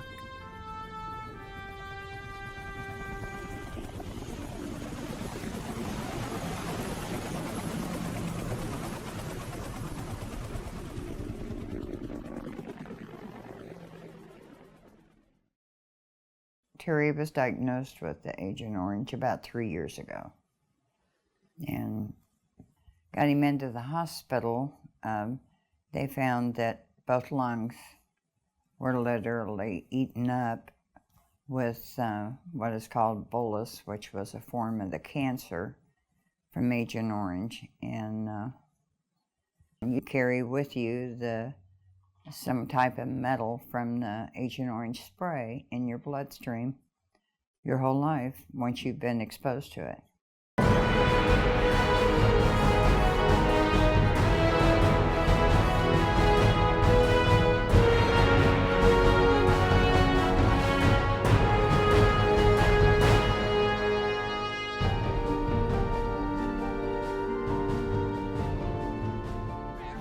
We met when we were 16. When we first met, she would go out with me for about 3 months. My girlfriend had met him through a friend of his, not on a date, but through a friend of his, and she wanted me to go out with him. And, you know, we just kept dating through high school, and we knew that it was inevitable that the draft notice was coming, and everyone around him had already been served their draft notices, so he enlisted before he would get his draft notice. I graduated in May of '66, and I enlisted in the Army just before I graduated, and I wanted to join to get something out of the Army than being drafted. My brothers went in, and they were already gone a year before, and I decided that's what I was going to do. I took boot camp down in Leonardwood. I went to school for my MOS up in New Jersey, Fort Monmouth, New Jersey, for electronics. For the most part, communications was the main thing that I was offered. Terry and I both wound up in communications. I was on the computer end receiving the messages while he was on the other end helping people receive messages. I had that top secret clearance thing too. I worked at the Pentagon decoding top secret messages. A 3-hour parade takes the demonstrators across the Potomac on their way to the Pentagon. The crowd, estimated at about 50,000 persons, was a loose confederation of some 150 groups and included at that time, they wanted volunteers. That was the time when they had riots in the area. We volunteered to help watch the Pentagon, to guard over the Pentagon. The riots, when they started in D.C., they literally were encircling the whole town with bonfires and rioting and throwing stuff, and then they brought in extra military. A second wave of MPs with fixed bayonets in scabbards move into position. At the time, I was watching over the Pentagon. I didn't know my wife was in there. I had no idea where he was. He had no idea where I was, but the whole time he was outside guarding while I was inside, confined. And we didn't know that for a long time, though. After that, flew into Fort Lewis to fly out to Vietnam. My orders was for STRATCOM, Long Lines Division, North Battalion, 11th Single Group. My LMS was 32 Delta to keep communication throughout the country of Vietnam. Got orders for our duty station wherever we were going to get sent out to work our tropal sites.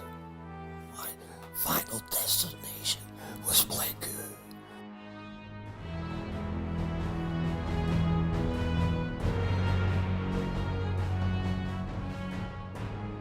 Every night we were on mortar attacks. They'd lob them in, and we would lob them back out.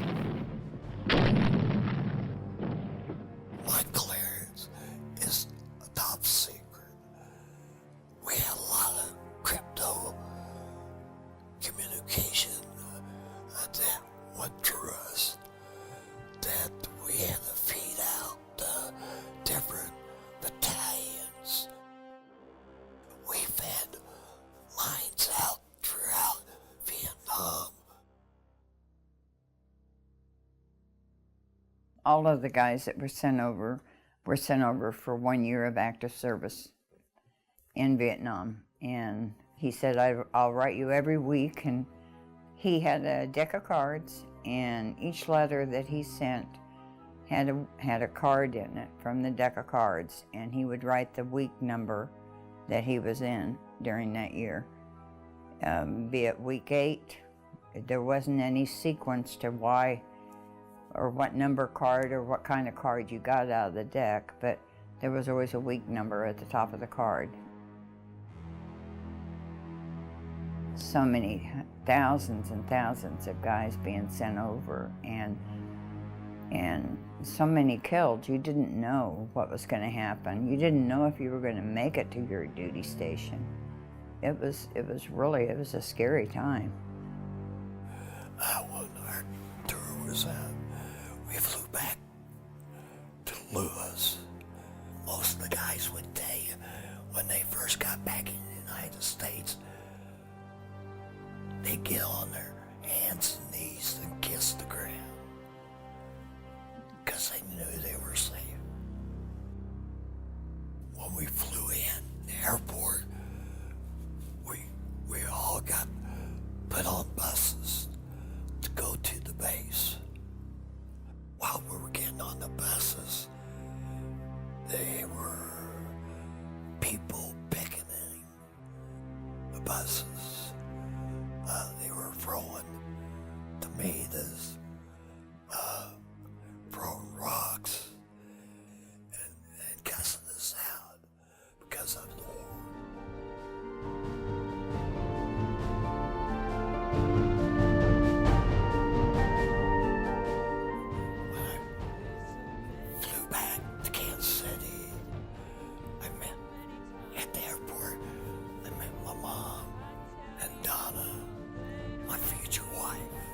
Well, at that time, you didn't have the things that you walk across to go to airplanes. You came down the stairway and walked across the tarmac from an airplane.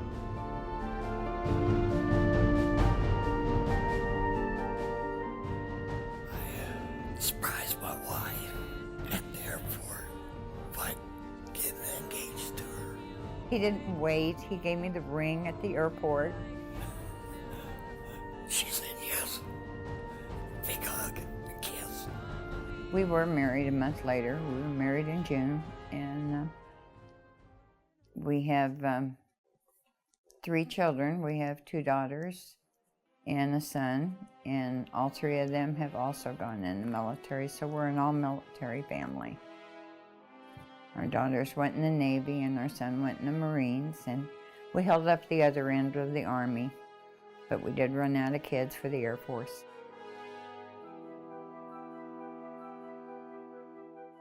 Donna and I have been married 48 years.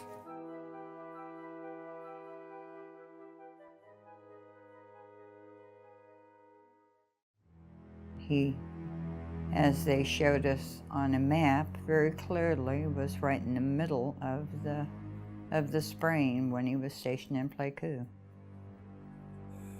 Where our base was just kind of in front of the air base. The planes that flew out, like at nighttime, would spray Agent Orange, a dioxide chemical that would go out and spray the foliage to kill the foliage for our troops. And when they were coming back in, you could feel the mist off the planes. Some of the spray, some of the chemical. Nobody acknowledged the fact that it was dangerous to the soldiers. Nobody did. We didn't know if it was harmful. We were told it wasn't harmful to us. Vietnam was a really violent, bad war, and a lot of them brought death home with them. And if they didn't die there, they brought it home with them. This is our country, and I love it. Our freedom. I serve my country. It's the proudest thing ever. Sir, my flag.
I was born in Topeka, Kansas, 1921. My dad had died when I was a senior in high school, so I was working at a local packing plant. His boss got me the job there, and he asked me what I was going to do about the draft. And I said, oh, I don't know, just wait till they draft me, I guess. So he said, how would you like to be an air cadet? He was a fighter pilot in World War I. We went down to Kansas City to take the test. I passed it by 1 point. Well, we certainly know where we are now. Young cadets in full parade. The youthful hope and pride of the Army Air Forces. And we meet them. The plane I trained in was a PT-22, open cockpit, low wing. I almost washed out because I got sick the first 5 times I went up. The doctors were the ones that washed out. And another cadet came out. He said, you go in there, you're washed out, I guarantee you. So I walked back down to the flight line, and the CO called me in, and he said, what did the doctor say? I said, the doctor said if I had another instructor, I might do better.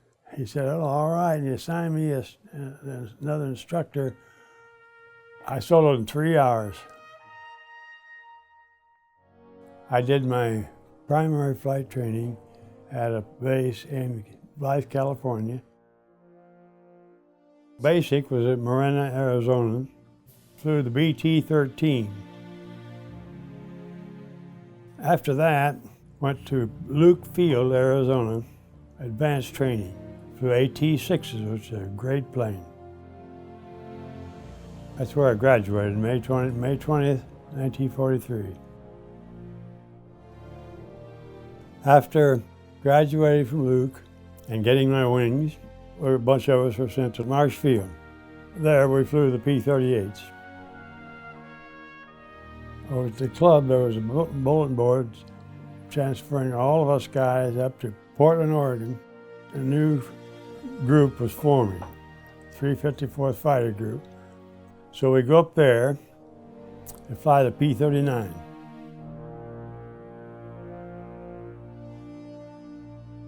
They put us on a troop train and on to Camp Kilmer, where we boarded to go overseas to England. And we landed in England, got on a train, because where we were going to be stationed was at Boxstead. We settled in there, but we had no P-51. We had to wait till we got enough planes in, and they come in 2, 3, 4, 5 at a time. Well, we had to get our time in, and we had no plane to fly at our base. So they sent us out to English bases. So I got sent down to a Spitfire fighter base, and I flew that. I flew that a couple times, just to get your flight pay. My first mission was December 1, 1943. This was our first flight, and we just got in some P-51Bs. They sent an English guy down to take us on a test flight over the Channel and over France. We got over there just flying, tooling around, and we looked down, and there were some B-24s, and there were some 109, German 109s attacking him from below. Our CO saw him, and he yelled, he said, "Let's go." The English guy said, "No, we're over here just to tool around," and the CO said, "Well, we're not." Now look, fellas, let's face it. This is our business. In war, there's only one place for you to be, on your toes. We're going down after those 109. So we went down after them and dropped my tank and started down, and the engine quit. To stay alive, you've got to act alive. Got on the radio and said, "I'm going down, my engine has stalled and I can't get it started." I realized I hadn't switched to internal tank, and I did that and it started again. Learn and live. If you don't, you won't. When we started painting our names on the plane, most guys, of course, would put their wife's name on there or their girlfriend's name. In my case, I didn't have a girlfriend, I didn't have a wife. So I put the name of my favorite bird dog that we had, Sport. During training in the cadet blouse, I had gotten a little bigger blouse. So when I came back one day, the squadron artist had painted a zoot suiter on my plane.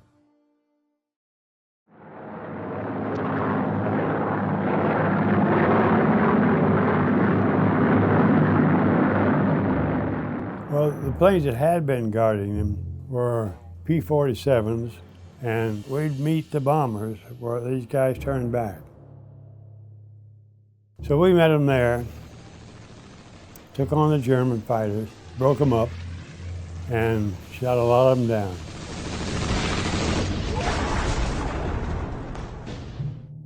On one of the bombing raids, when we broke off to come home, I was by myself.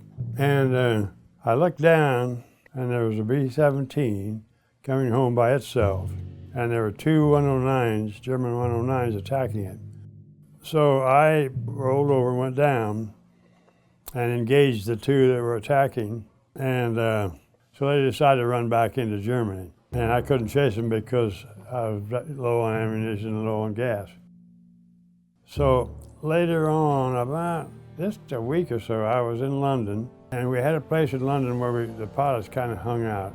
So I was waiting to meet another guy, so I went up and set the bar, and there were two of them sitting. I sat down right next to them, got talking to them. Lo and behold, they were the pilot and the co-pilot of that plane where I went down and chased off two 109s. And they recognized the story of a lone 51 coming down. And what a coincidence. I didn't buy a drink the rest of the night.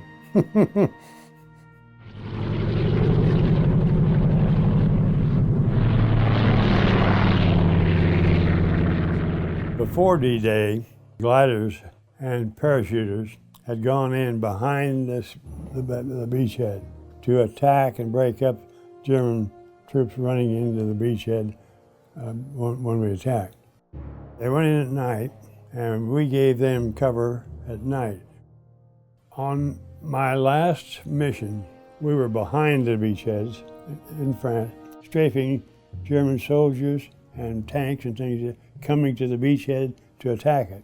And for some reason, the Luftwaffe decided to hit the beach that day, and they had flights of 20, and we were just patrolling back there with flights of 4. A lot of action that day. So after the fight was kind of over, one of the planes headed back into Germany, so I followed him in, and he hit the deck. He was even flying under high wire lines. So I just come up like this, and then I had it down. So I got him pretty good. And eventually he bailed. I couldn't knock him out, put him on fire or anything. So eventually, the engine quit. He bellied in his field. And for some reason, he got out on the wing and stood there waving at me. You know, you don't like to shoot a guy that's waving at you. But I wanted to destroy the plane because they were getting short on planes, and we were doing everything we could to help them. And I'd go around, and I'd put a stream out to the right, went on again and put it out to the left. He just stood there waving at me. We had just heard about the German fighters shooting our bomber crews when they had to bail out and they're in the parachute. So that was in the back of my mind. I wanted to destroy that plane, and I let him have it. I let the plane have it, and he was on the wing.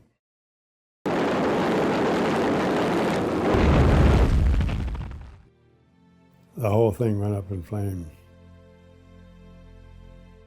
To this day, I kind of regret that, but it happened.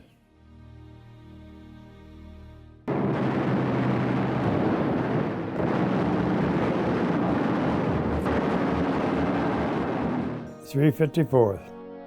Our total of planes shot down was 901. My personal total was 8. But actually I claimed 5.5. To get a definite full claim of a kill, you had to have a picture of a major part of the plane falling off, or the pilot bailing out, or 2 witnesses.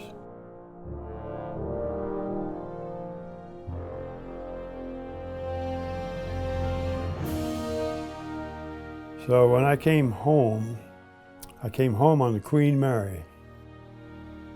They didn't know what to do with us guys. They were starting to let Air Force people out. So I had an opportunity to get out. Came home and decided to go to college on the GI Bill, Washburn University in Topeka, my hometown. Graduated in 3 years. I went to summer school and everything. As a senior, I met the love of my life. I met Betty Jo, and Betty Jo and I dated 7 weeks, and not long after that, we got married. We had a baby. When I got out, there I am, a wife and a baby, no job. I got a letter from the War Department saying, if you'll come back in the Air Force Reserve, we need 51 pilots. And we're shipping them to the South Pacific. We're calling back XP-51 pilots, so we don't have to train you and all that. I took the paper that I'd signed, and I said, no. The only place I'll go back is back to my outfit. So I was in the reserves then. I served in the Air Force for 23 years. And I retired in the early 80s as a lieutenant colonel.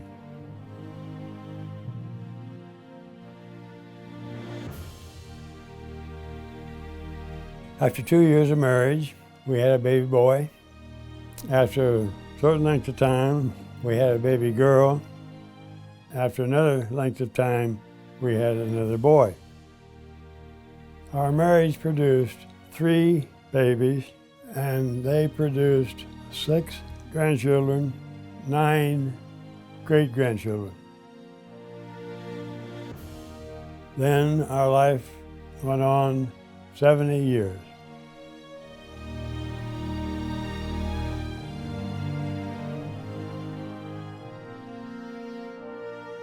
After it was all over, I had flown 68 combat missions.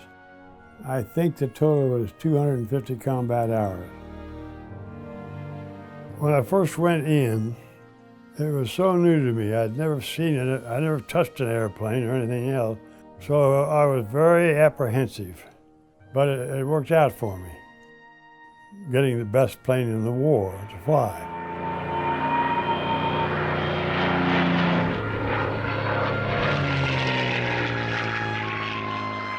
Göring, German Chancellor, he said the P-51 won the war.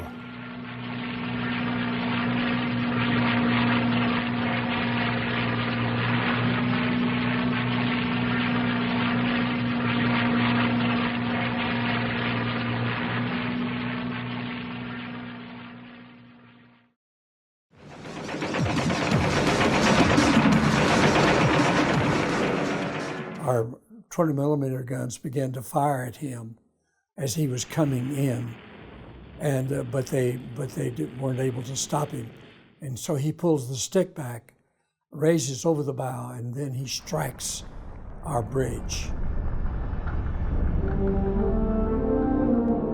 I finished high school at Freeport, Texas, and that was in the spring of 1941.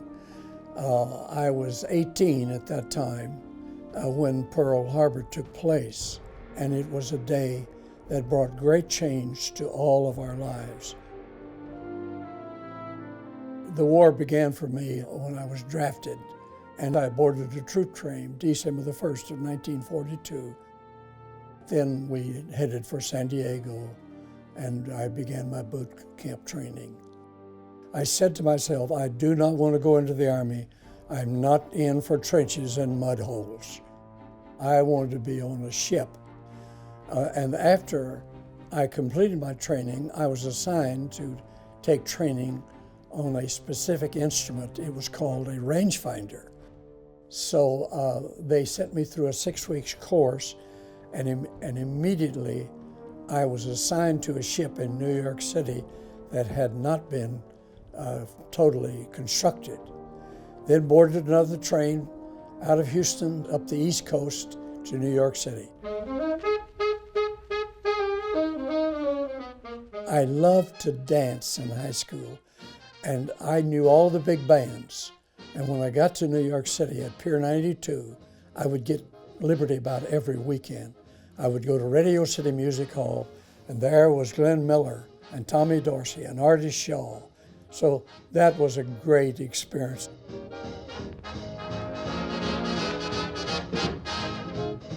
Later, the ship was commissioned. The name of the ship was the USS DuPage. It was an attack transport. And finally, we got to San Diego. Then we began to do some practice landings with soldiers as well as Marines. Then we were on our way to Pearl Harbor. That would have been in the late spring of '43. We were making provisions ready to invade the Marshall Islands as our first invasion. We left Pearl loaded in a convoy of 15 troop ships, attack transports. My role on the ship was the rangefinder, and it was on the signal deck, but the rangefinder was left, covered and forgotten. Then they put me into taking care of guns. The 20 millimeter gun was an anti-aircraft, and I had about 8 of those guns to take care of. I got to the place where I could take a 20 millimeter down in the dark, and then they moved me to the 5-inch 38. Now that is a big gun. It shoots a 54-pound shell. The 20 millimeter is in a case, and it just spits out bullets fast. And I was in place when that gun was firing at Japanese Zeros. I had to be there because if the gun jammed, it was my responsibility to get it unjammed. Our first invasion was the Marshall Islands. From the Marshalls, we went to Guam. We left Guam and we went to the island of Peleliu. We had Marines aboard for that invasion. It was one of the most horrendous invasions as far as the troops were concerned. Multitudes of Marines died at Peleliu. We sailed further south and ended up in New Guinea. We had gone to New Guinea to take on troops for our next invasion, and we were off now with the ship loaded with an invasion group for the Leyte Island, southern tip of Leyte. Well, that invasion was tough. After that, Luzon was on the horizon, and we went into the Gulf of Linguaya. They would bring some of the dead back to our ship, Marines or soldiers. They would put them in canvas bags, sew it up, and then they would bury them off of the fantail. day after day. We were there several days. 2 Bettys, they were like B-25s, Japanese. 2 Bettys came over us. We began to shoot at them. I was on my 5-inch 38 at that time. One of them went on toward Manila. The second plane went back over the China Sea and went out of sight. And then he lowered his elevation and came in low over the water. When he got in sight of our ship, our 20mm guns began to fire at him as he was coming in, and but they weren't able to stop him. And so he pulls the stick back, raises over the bow, and then he strikes our bridge on the port side. And the plane continues to fly at its fast speed all the way to the stern. It's destroying boats, it's destroying Davids, things like that. Destroyed a 40mm gun, and then it got to the place where it reached the 5-inch 38, and I am there in charge of that gun. None of the men on that 5-inch 38 were struck by shrapnel. I was not struck by shrapnel, but we were all on fire.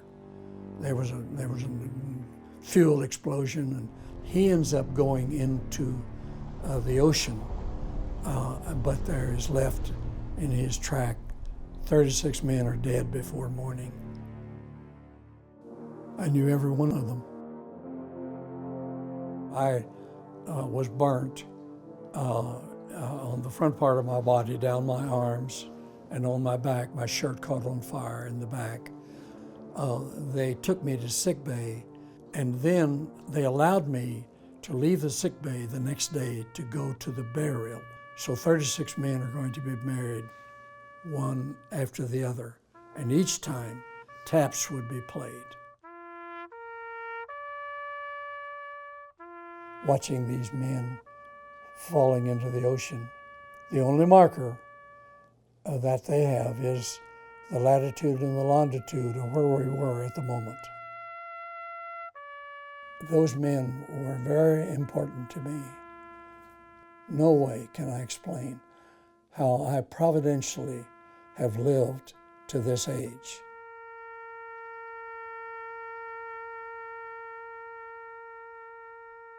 My ship was damaged so bad till they sent it back to Pearl Harbor to repair it.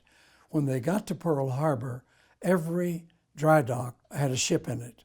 So they sent it on to San Francisco, where the repairs were made.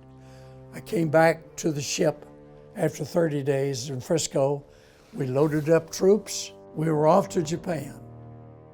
We literally were going to make an invasion, and the bombs were dropped, and they surrendered. And we all thought, well, they'll turn the ship back and we'll go back to Frisco. No, they decided immediately they would be occupation forces. We arrived in Japan with those occupation forces in late August of 1945.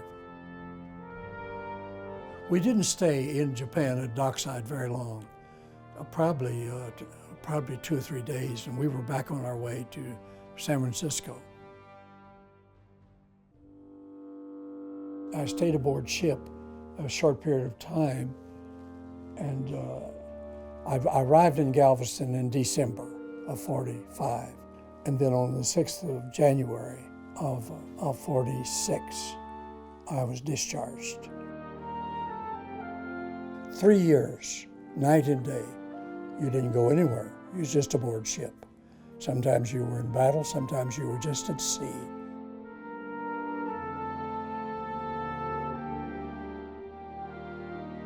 So I went to a college in the Midwest. I stayed there 2 years. It was a Christian college. I really was not a Christian when I was in the Navy, but I became a Christian after I came home. In fact, I was being bombarded with people who were convinced that I was to be in the ministry as a pastor. So I stayed 2 years there, and then I transferred to the University of Oklahoma, and I got my degree there in business. And a job opened at General Motors in Fairfax here in Kansas City, Kansas. Well, I went to work there, And then's when I began to get serious about life. I was about 26. And I came home one day and told my wife, I've resolved something. I'm going to enroll in a seminary and I'm going to prepare for ministry. All of the career changes I made were in ministry, and I completed the 20 years of ministry in the pulpit, then almost a decade with World Vision, and then I created a 501c to do almost what World Vision did.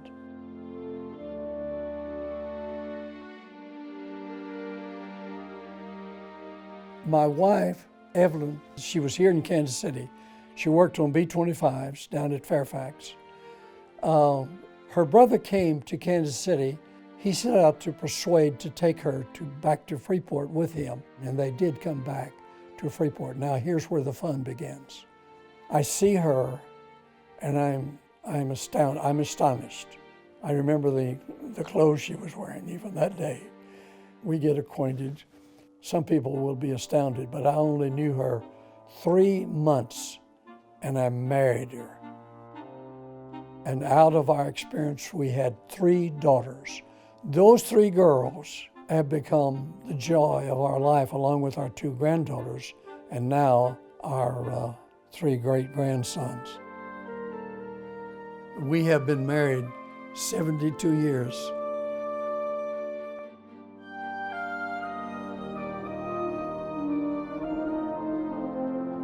At that period of time, the nation was in unity and harmony, and I was proud to be a part of that.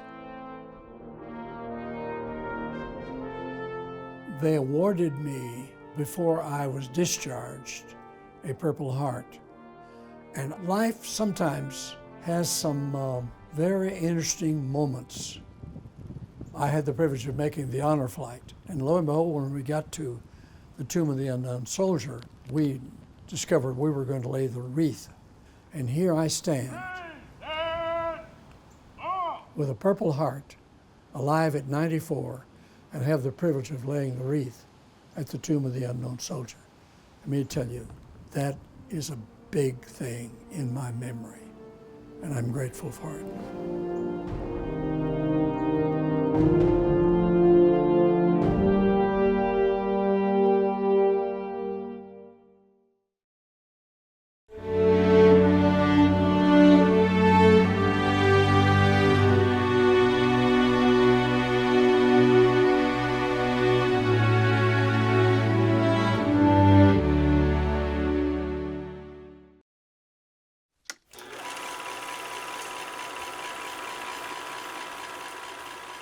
I have no fear of knowing and making a statement that there is no way that color has anything to do with designating the skill, the capability, the desire of an individual.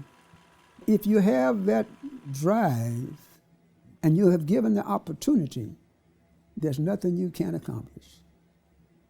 I believe that.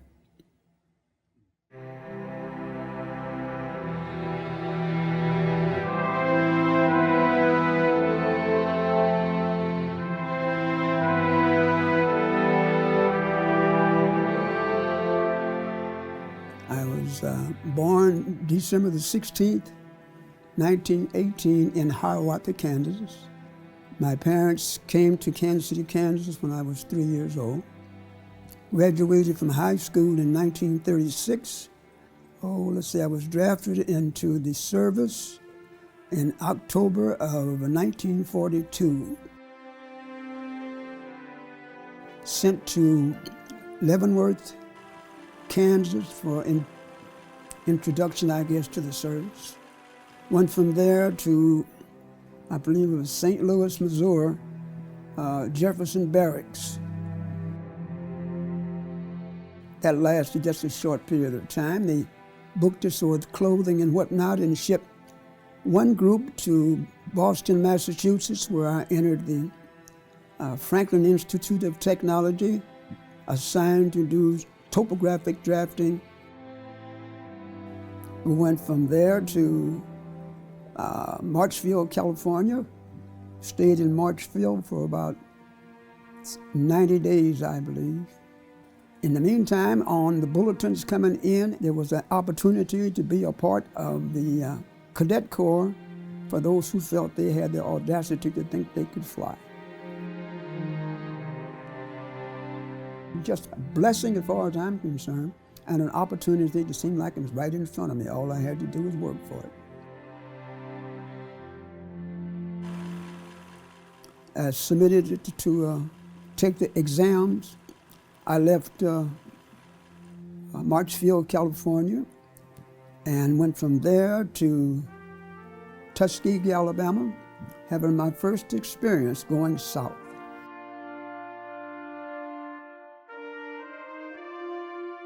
Quite an experience, too.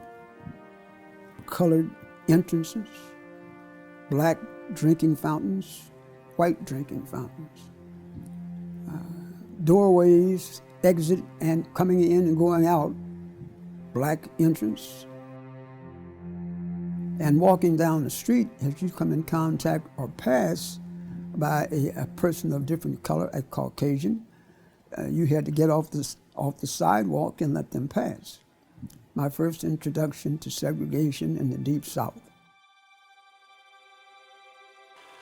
Most of our instructors were people of color. Our company commander was a Caucasian, but I don't know that any of the students had any difficulty. But I enjoyed it, I'll say that. I enjoyed the lifestyle that I had. The opportunity to fly a plane was something I never dreamed about being able to do.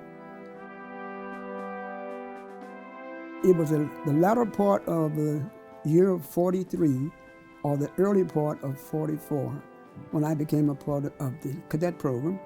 And fortunately for me, carrying 5 stripes, they permitted me to go in as an aviation student.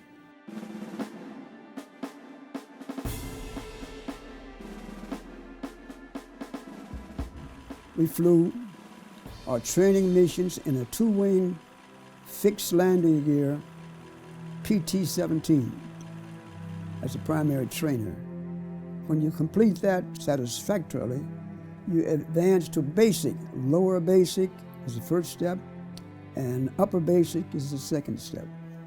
You spend about anywhere from 60 to 90 days in each one of the particular phases of training.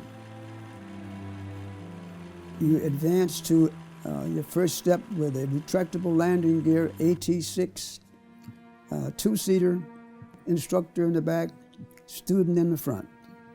And this was just like something new for me. So. But I'm gung-ho as far as reading the books, studying the manuals, going out and becoming familiar with what I was supposed to do, and following the rules. That's all it took. Just like driving the car, the more you drive it, the better you drive. I graduated at Class 45C in 1945. We started off with, I think, 45 individuals. We graduated 23. After graduation, we were sent to Walterboro, South Carolina, in preparation of being shipped overseas.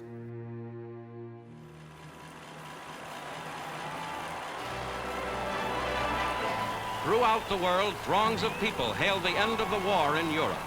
It is 5 years and more since Hitler marched into Poland. Years full of suffering and death and sacrifice. Now the war against Germany is won. When we went to Walterboro, South Carolina, with the idea that we were going to be shipped overseas, and then to find out, even after graduation, all the gunnery training and skeet shooting and pistols and that sort of thing as far as on the firing range, and then to be told that there was no need to be shipped overseas and learn that you were more or less excess baggage was quite a disappointment to me. When you get around a group of veterans who served in this war and in that war, and they went on this adventure and they tore up this town or bombed this train, or you feel like you just a lost cause. You're part of the team, but you sit on the bench all the time, watch all the others do the work. That bothered me, and still does. I guess he had a lot of excess baggage as far as the commissioned officers were concerned. So in order to try to get rid of some of them, they shipped us to Godman Field, Kentucky. During our stay at Godman Field, Kentucky, you had an opportunity to stay in as a mandatory 3 years. Well, in my case, I decided that 3 years was just a little bit more than I'd want to volunteer to stay in. I would like the idea of resuming my obligation of taking care of my parents, marrying the young lady to whom I had been engaged for some time, and getting back to the small-time job as a projectionist, providing that job was still available. Drafted off of a job, go in as a civilian, and come out as a commissioned officer was quite a successful thing for me. And I consider that a blessing from the good Lord. And very proud to have been able to have accomplished what I did.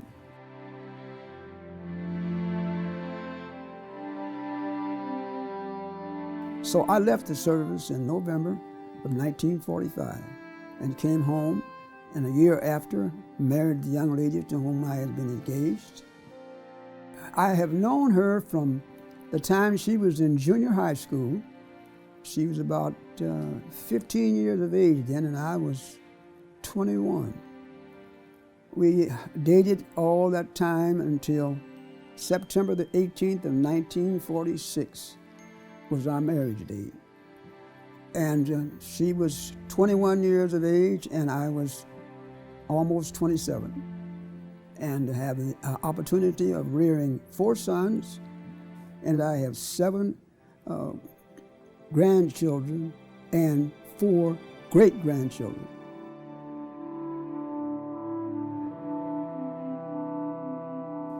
Unfortunately, they lost their mother in November the 5th in 1997. Barbara and I were married for 51 years and 1 month, from September 1946 to November 1997.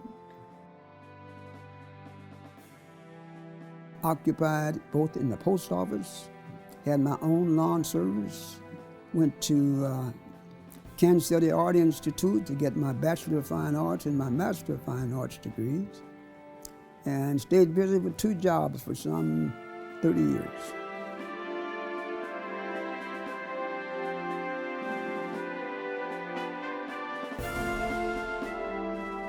I enjoyed the fact that I was able to do what some people say that a black man is not able to do. He does not have the mechanical, the intellectual skills to do many of the things that are necessary to qualify as a pilot, a bombardier, or a navigator.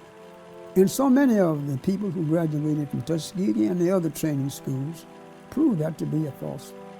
And whether your face is black, polka dot striped, or whatnot, it doesn't matter if you have a desire and the blessing of the good Lord to achieve whatever you put up your mind to do.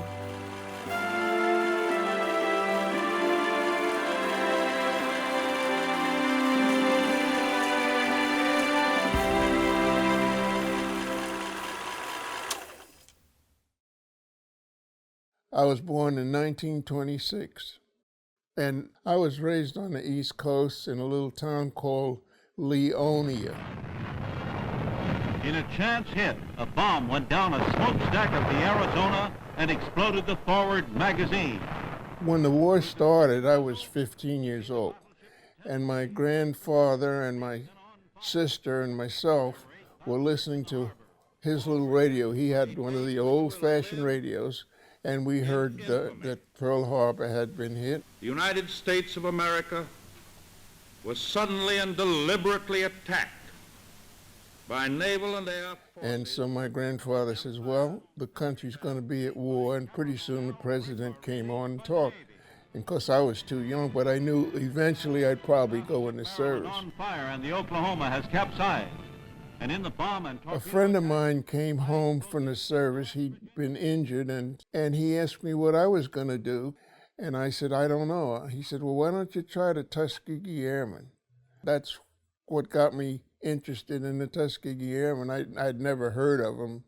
So I asked my mother if she would sign up for me, and she said, well, yeah, I guess I can. And when my 18th birthday showed up, so did a letter from the Defense Department, and it wasn't long before they told me where I was supposed to meet the bus to go to Fort Dix. I talked to my father about it, and he says, well, look, I'm going right by where you're supposed to meet the bus. So I was going to war, and he was going to work. Yeah, I went into service on the 20th of July, 1944. Keesler Field, Mississippi was where we had basic training. When we left Keesler Field, they just sent us up to Tuskegee, and so then the adventures at Tuskegee started.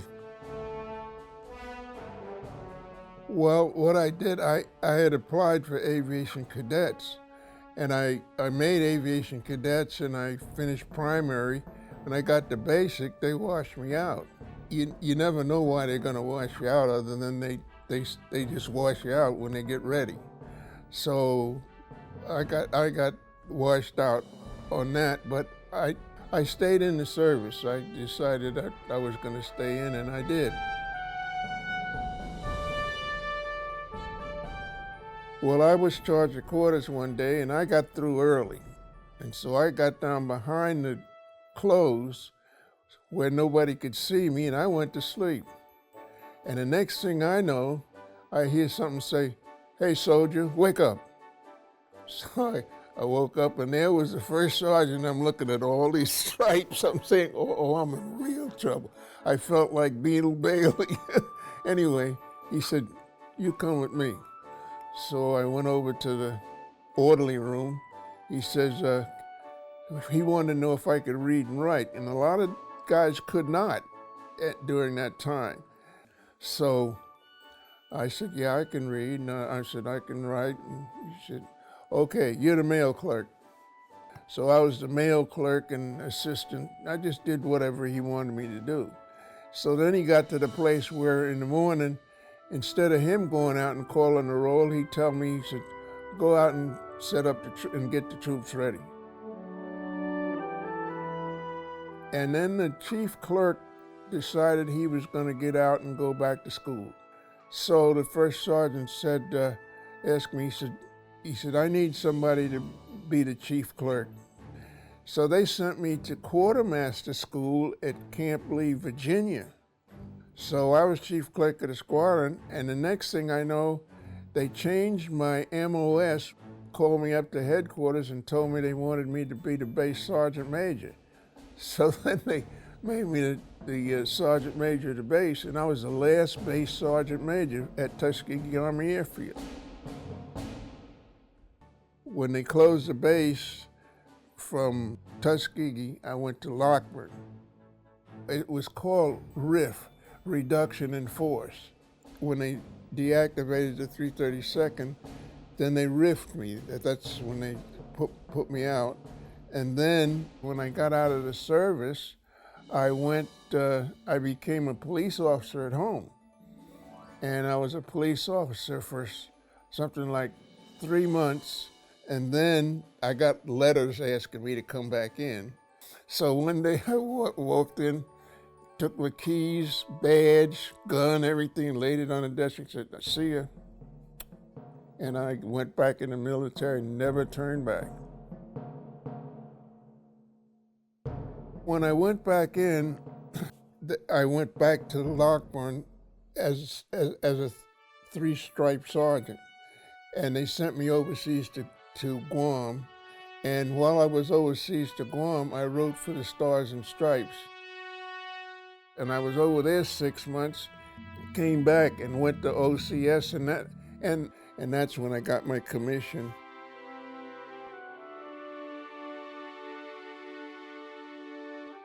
And the 332nd was at Lockburn, and I was assigned to the 100 Fighter Squadron, and I was adjutant for Elwood T. Driver. He was my squadron commander. I went to Cheyenne, Wyoming, Fort Francis C. Warren, and that's when I decided I wanted to fly again. So then I applied for RO training, which was radar officer training, and that's when I got my wings. We won the first airborne gunnery meet for single-engine jet fighters. And General LeMay heard about it, and he said, oh, he says, well, let's combat ready. You guys are going to defend my fuel tanks up at Thule, Greenland. So we were assigned to Thule, Greenland. We were up there for 14 months on a 9-month tour.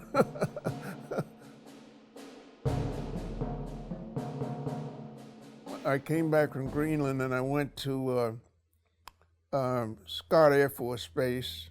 I didn't fly anymore after that because I became a full-time manpower, senior manpower officer, and so that's what I did finished my career. During the course of my military experience, I had an opportunity to get my master's degree and my PhD on off-duty time, and you just have to concentrate and stay with it until you get it. I was in the service for about 27 and a half years. I'm proud to have had the opportunity to serve.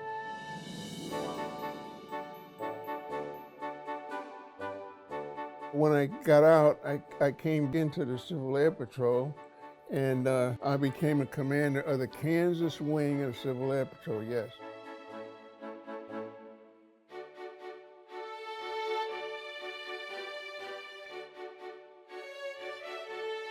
Maddie is a registered nurse, and I met her at Scott Air Force Base. She was working as a reservist there, and then she worked in the city hospital in St. Louis, and I was stationed at Scott. We got to talking, and she was fun to talk to, and she's really rather pretty. So I wanted to see what she looked like in a swimming suit. So I asked her, I said, you want to go swimming? And she said, well, I'm not a swimmer. I said, well, you know, we can go splash in the water. And we did. So we got to be good friends, and it just kind of grew a little bit. I went over to overseas, and then while I was over there, they had this meeting at Hickam Air Force Base. So I called her up, and I said, if you want to get married, that's what I said, if you want to get married, you have to come to Hawaii.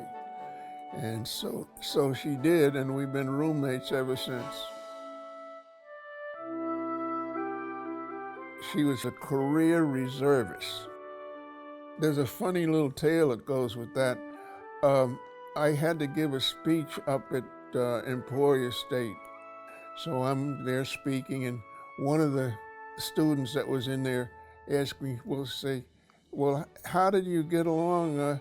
You're a major and she's a lieutenant colonel. How does that work out? I asked the guy, I said, have you been married? And that stopped that conversation right in its tracks. We have 2 children, and we have 2 grandchildren. Now, the grandchildren's father passed away.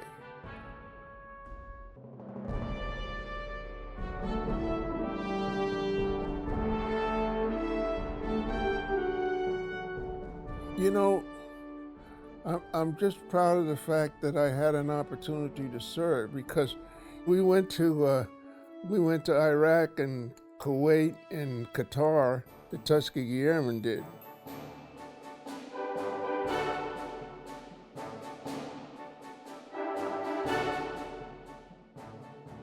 it's an honor to be asked to help serve the country. I don't have a problem with that in any way at all, about anything.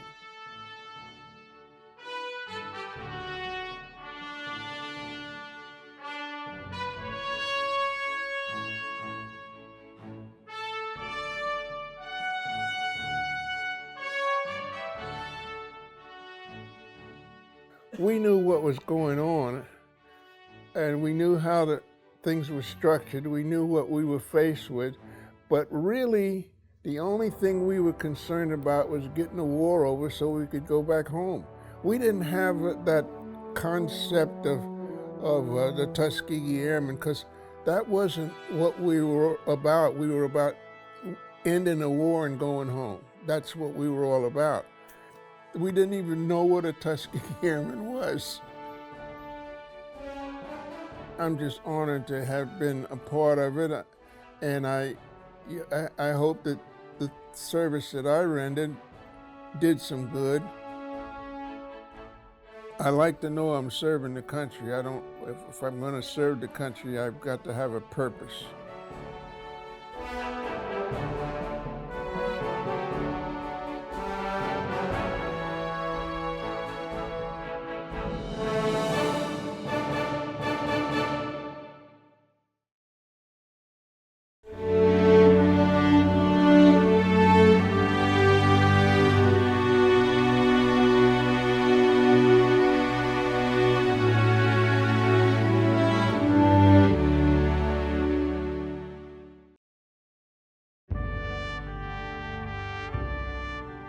I was born on February 23rd, 1933.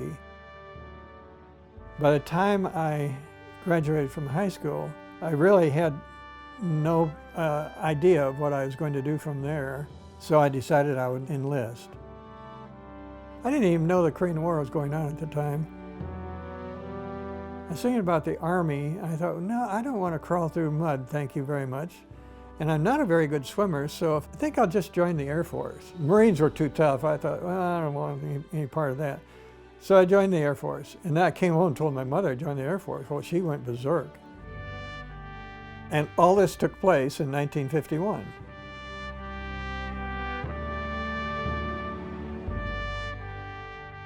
They put us on an airplane, a C-47, to fly us down to Lackland out of Kansas City. And at that time, the Korean War was going on, and B-29s were the long-range bomber assigned to the Korean War. And every bomber crew had 4 gunners. They must inspect all 5 turrets in the same way they're now examining this lower rear turret. So there was a dire need for gunners. So I got my orders when I completed basic training for Lowry Field outside of Denver, which is where the gunners were trained. Finally, the gun camera is inspected. And then I graduated from that. I was transferred to Randolph Airfield near San Antonio, sometime during the spring or summer of '52. Then I became part of a B-29 crew, and I was assigned to the tail. You had to crawl through this unpressurized area, and as you get further back in the aircraft, the fuselage gets smaller and smaller. By the time you get to the tail compartment, you're down on your hands and knees. The tail turret is checked by the tail gunner. We flew quite a few training missions from Randolph as a crew. And when it was the gunner's turn, why, there'd be some fighters come up from somewhere and attack us. And we were then filming or shooting them with our cameras. After leaving Randolph, we came up here to Forbes. The training at Forbes was primarily, I think, for the purpose of giving the pilots and the flight engineer training on taking off when the B-29 was loaded down, had a lot of weight on it. Then we were considered combat ready. Then we were transported to Okinawa by Military Air Transport Service. We didn't fly a B-29 over. And we went on the same airplane then on to Kadena Air Base on Okinawa. And that was in October of 1952. There were 3 bomb wings of B-29s that were flying missions to Korea. We would rotate flying missions every 3rd day. I was in the 371st Squadron, 307th Bomb Wing, which was part of the 20th Air Force, which was part of the Far Eastern Air Force. When I got there, they had been flying day missions to Korea, but somewhere along the way, the MiG-15 was introduced. The B-29 was no match for the MiGs. So we lost quite a few B-29s to MiGs. And the commander of the Air Force at that time was General Curtis LeMay. He decided that from then on, we would only fly night missions. So when I got there, all of my 27 missions were flown at night. That's the reason the underside of the aircraft is painted black, because they shine searchlights up to find us. We would take off in the early evening hours. Short mission, 7 hours, a long one, maybe 9.5 hours. Taking off was a thrilling experience in itself because you had full gas tanks, 500-pound bombs in each bomb bay, a total of 40 500-pound bombs, 11 guys, full ammunition boxes. So the airplane was actually overweight. The runway was an 8,000-foot runway, and we used every foot of it. We couldn't fly formation as such because it's nighttime, and when you're in the combat zone, you had to turn all the lights off, so you couldn't see the other aircraft. So we had to go single file over the target and separated by about a minute. The B-29 has just entered the bomb run. I'm in the tail compartment. There's flak exploding around us. It's nighttime, and the radar operator is guiding the aircraft commander along the electronic beam, and the bomb's released. We also carried a light bomb, and I don't mean light in weight. I mean light. It makes light, and it is set to explode. I think 5,000 feet. It lights up the whole area as if it were daylight, and we have a camera mounted in the rear section of the aircraft. So when the light bomb explodes, it creates this huge amount of light, and that triggers the camera. It's light sensitive. And the camera then takes pictures of the bombs exploding. Then after the bomb run, we immediately turn and drop our altitude because of flak. So we do everything possible right after the bombs are gone to take evasive action and get away from the flak. I saw several B-29s crash and burn, and everybody killed inside there. And I'd like to say that, you know, when I was in that tail compartment of the B-29 and I had flak going off all around me, that I was praying, but I wasn't. I just thought, well, that happened to those guys, it probably won't happen to me. And it didn't, but that was a very selfish attitude, and I'm kind of ashamed of it, but that's the truth of the matter.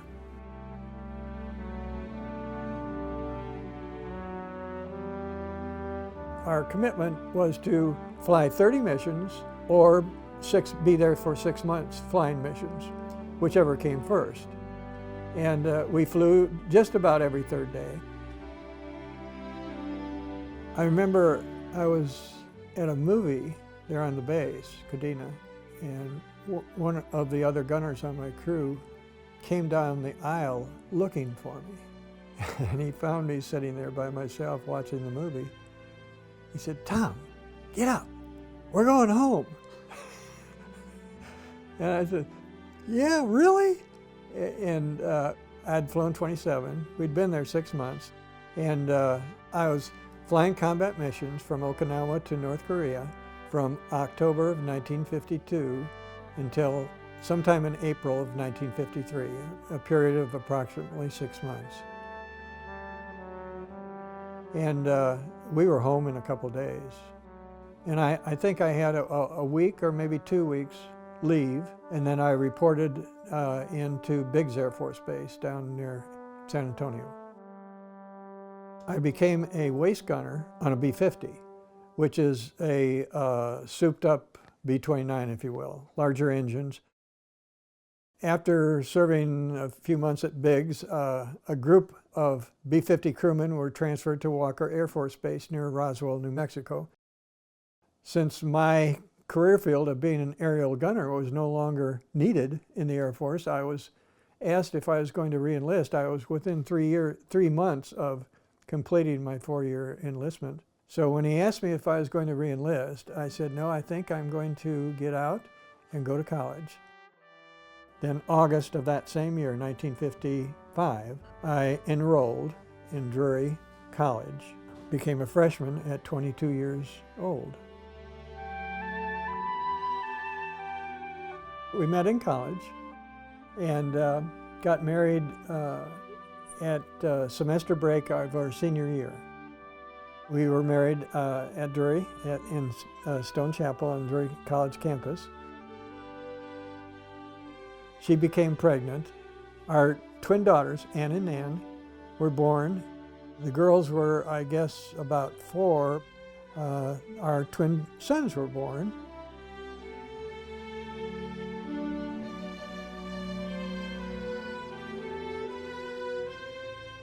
I'm proud to say that we have 7 grandkids.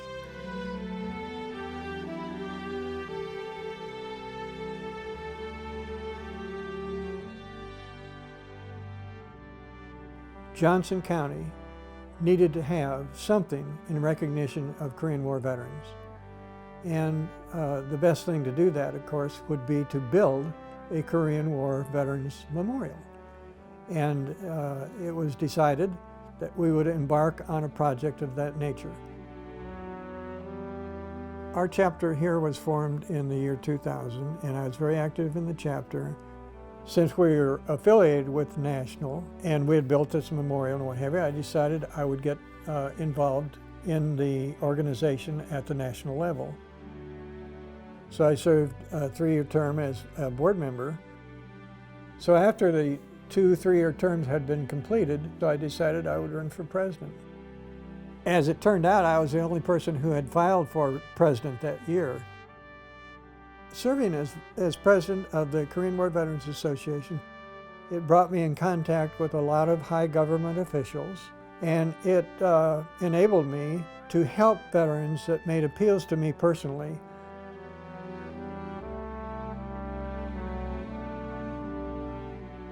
There is something that we try to keep alive, and that is what we call the Korean War legacy, the legacy of the Korean War. And I think the best tangible example of that is what South Korea is today. And just would like the young people to realize that that didn't come free of charge.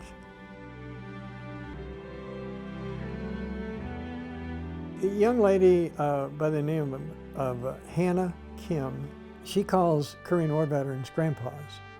She says, "You're my grandpa," because she says that if you hadn't done what you did, I wouldn't be here.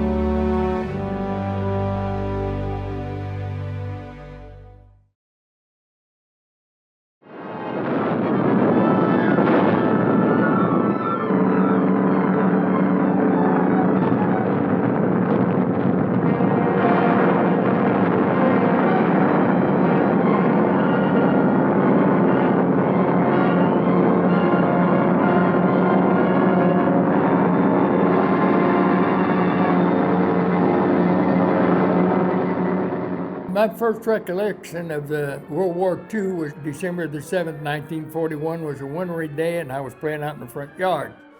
Yesterday, December 7th. And then my sister came out crying, and I said, "What's the matter?" And they says, "The Japs bombed Pearl Harbor." And we had radios in, no television. So I go inside, and Mom and Dad are listening, and they said the Japs, and you could hear President Roosevelt. And we learned then that the war was started. We didn't know anything about it. We were just a kid. It was 14. No matter how long it may take us, to overcome this premeditated invasion. The American people in their righteous might will win through to absolute victory.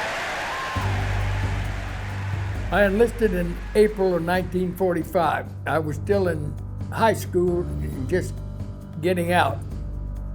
Dad didn't want me to go into the Army, so that's the reason I went into the Navy to be a rear gunner on a Navy dive bomber. You had a pilot and a co-pilot, and you had a 30 caliber machine gun. An SB-2C dive bomber.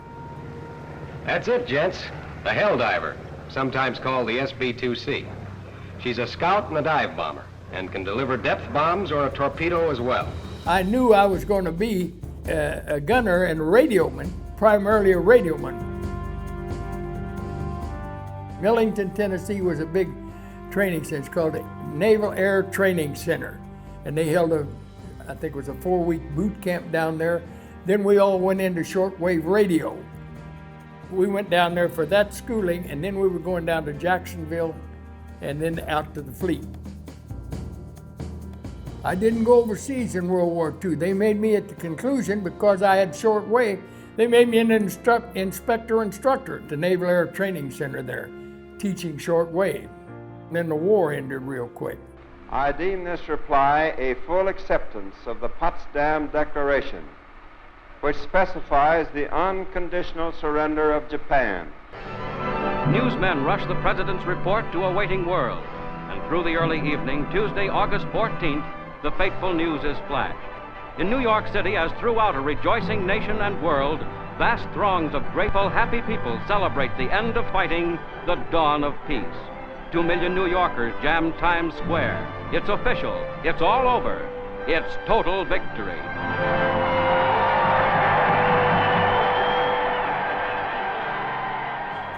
Things changed quickly after Truman dropped those 2 bombs.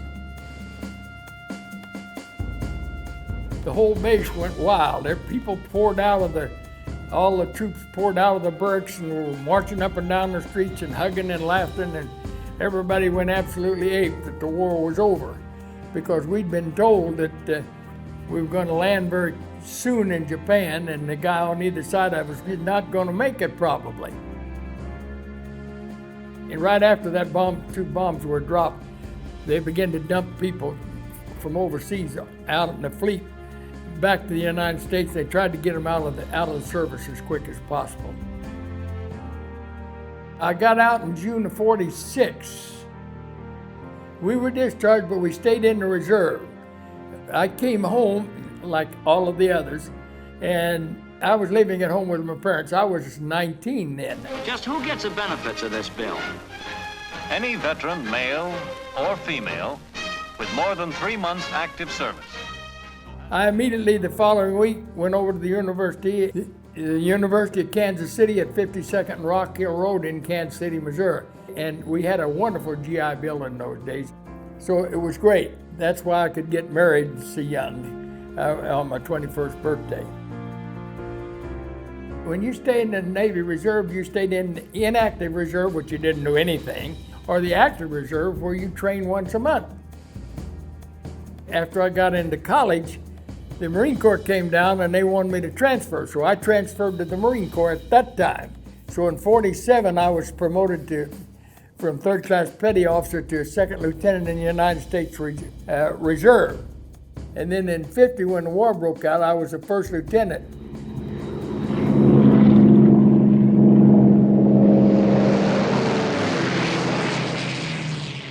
We didn't know anything was coming. When it broke out, I'd already had my first college degree in English literature, and I was 5 months away from getting my law degree.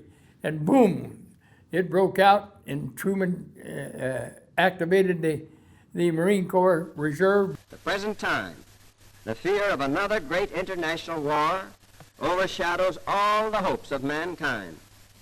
This fear arises from the tensions between nations and from the recent outbreak of open aggression in Korea.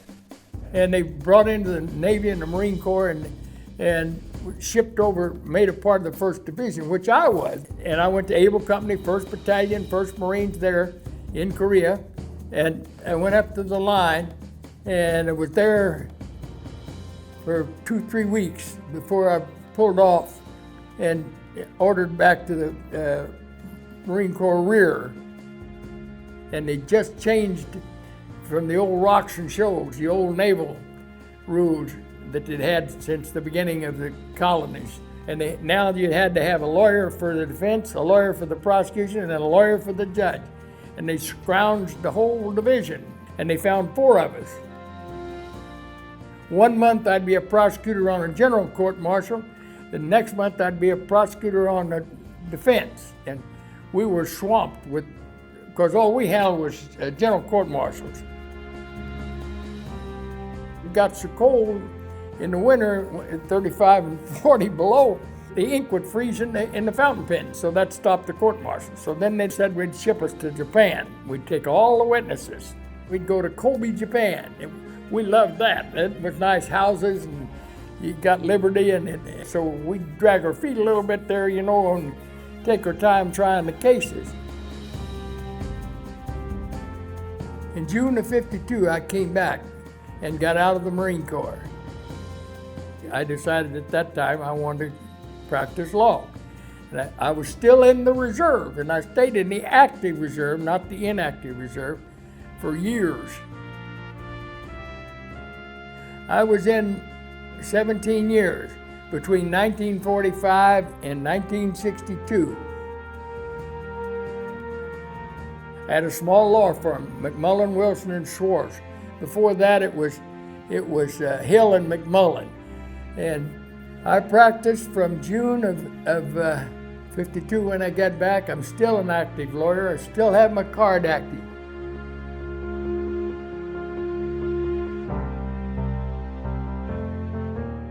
Met her in 1944 when we'd moved back from Salina in Center High School. And we got married in 1948, and we were married until she died in 2007. She was a great gal and a great wife, and gave me 2 fine kids.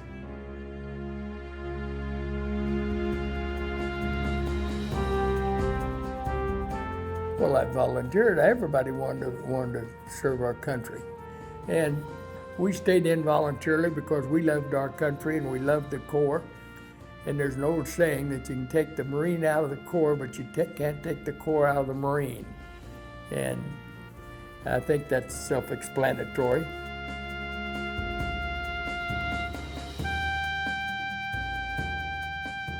I'd do it again in a moment and be happy to. You see all the faces of the guys that didn't make it and didn't come back, and you wonder why them instead of you. No answer.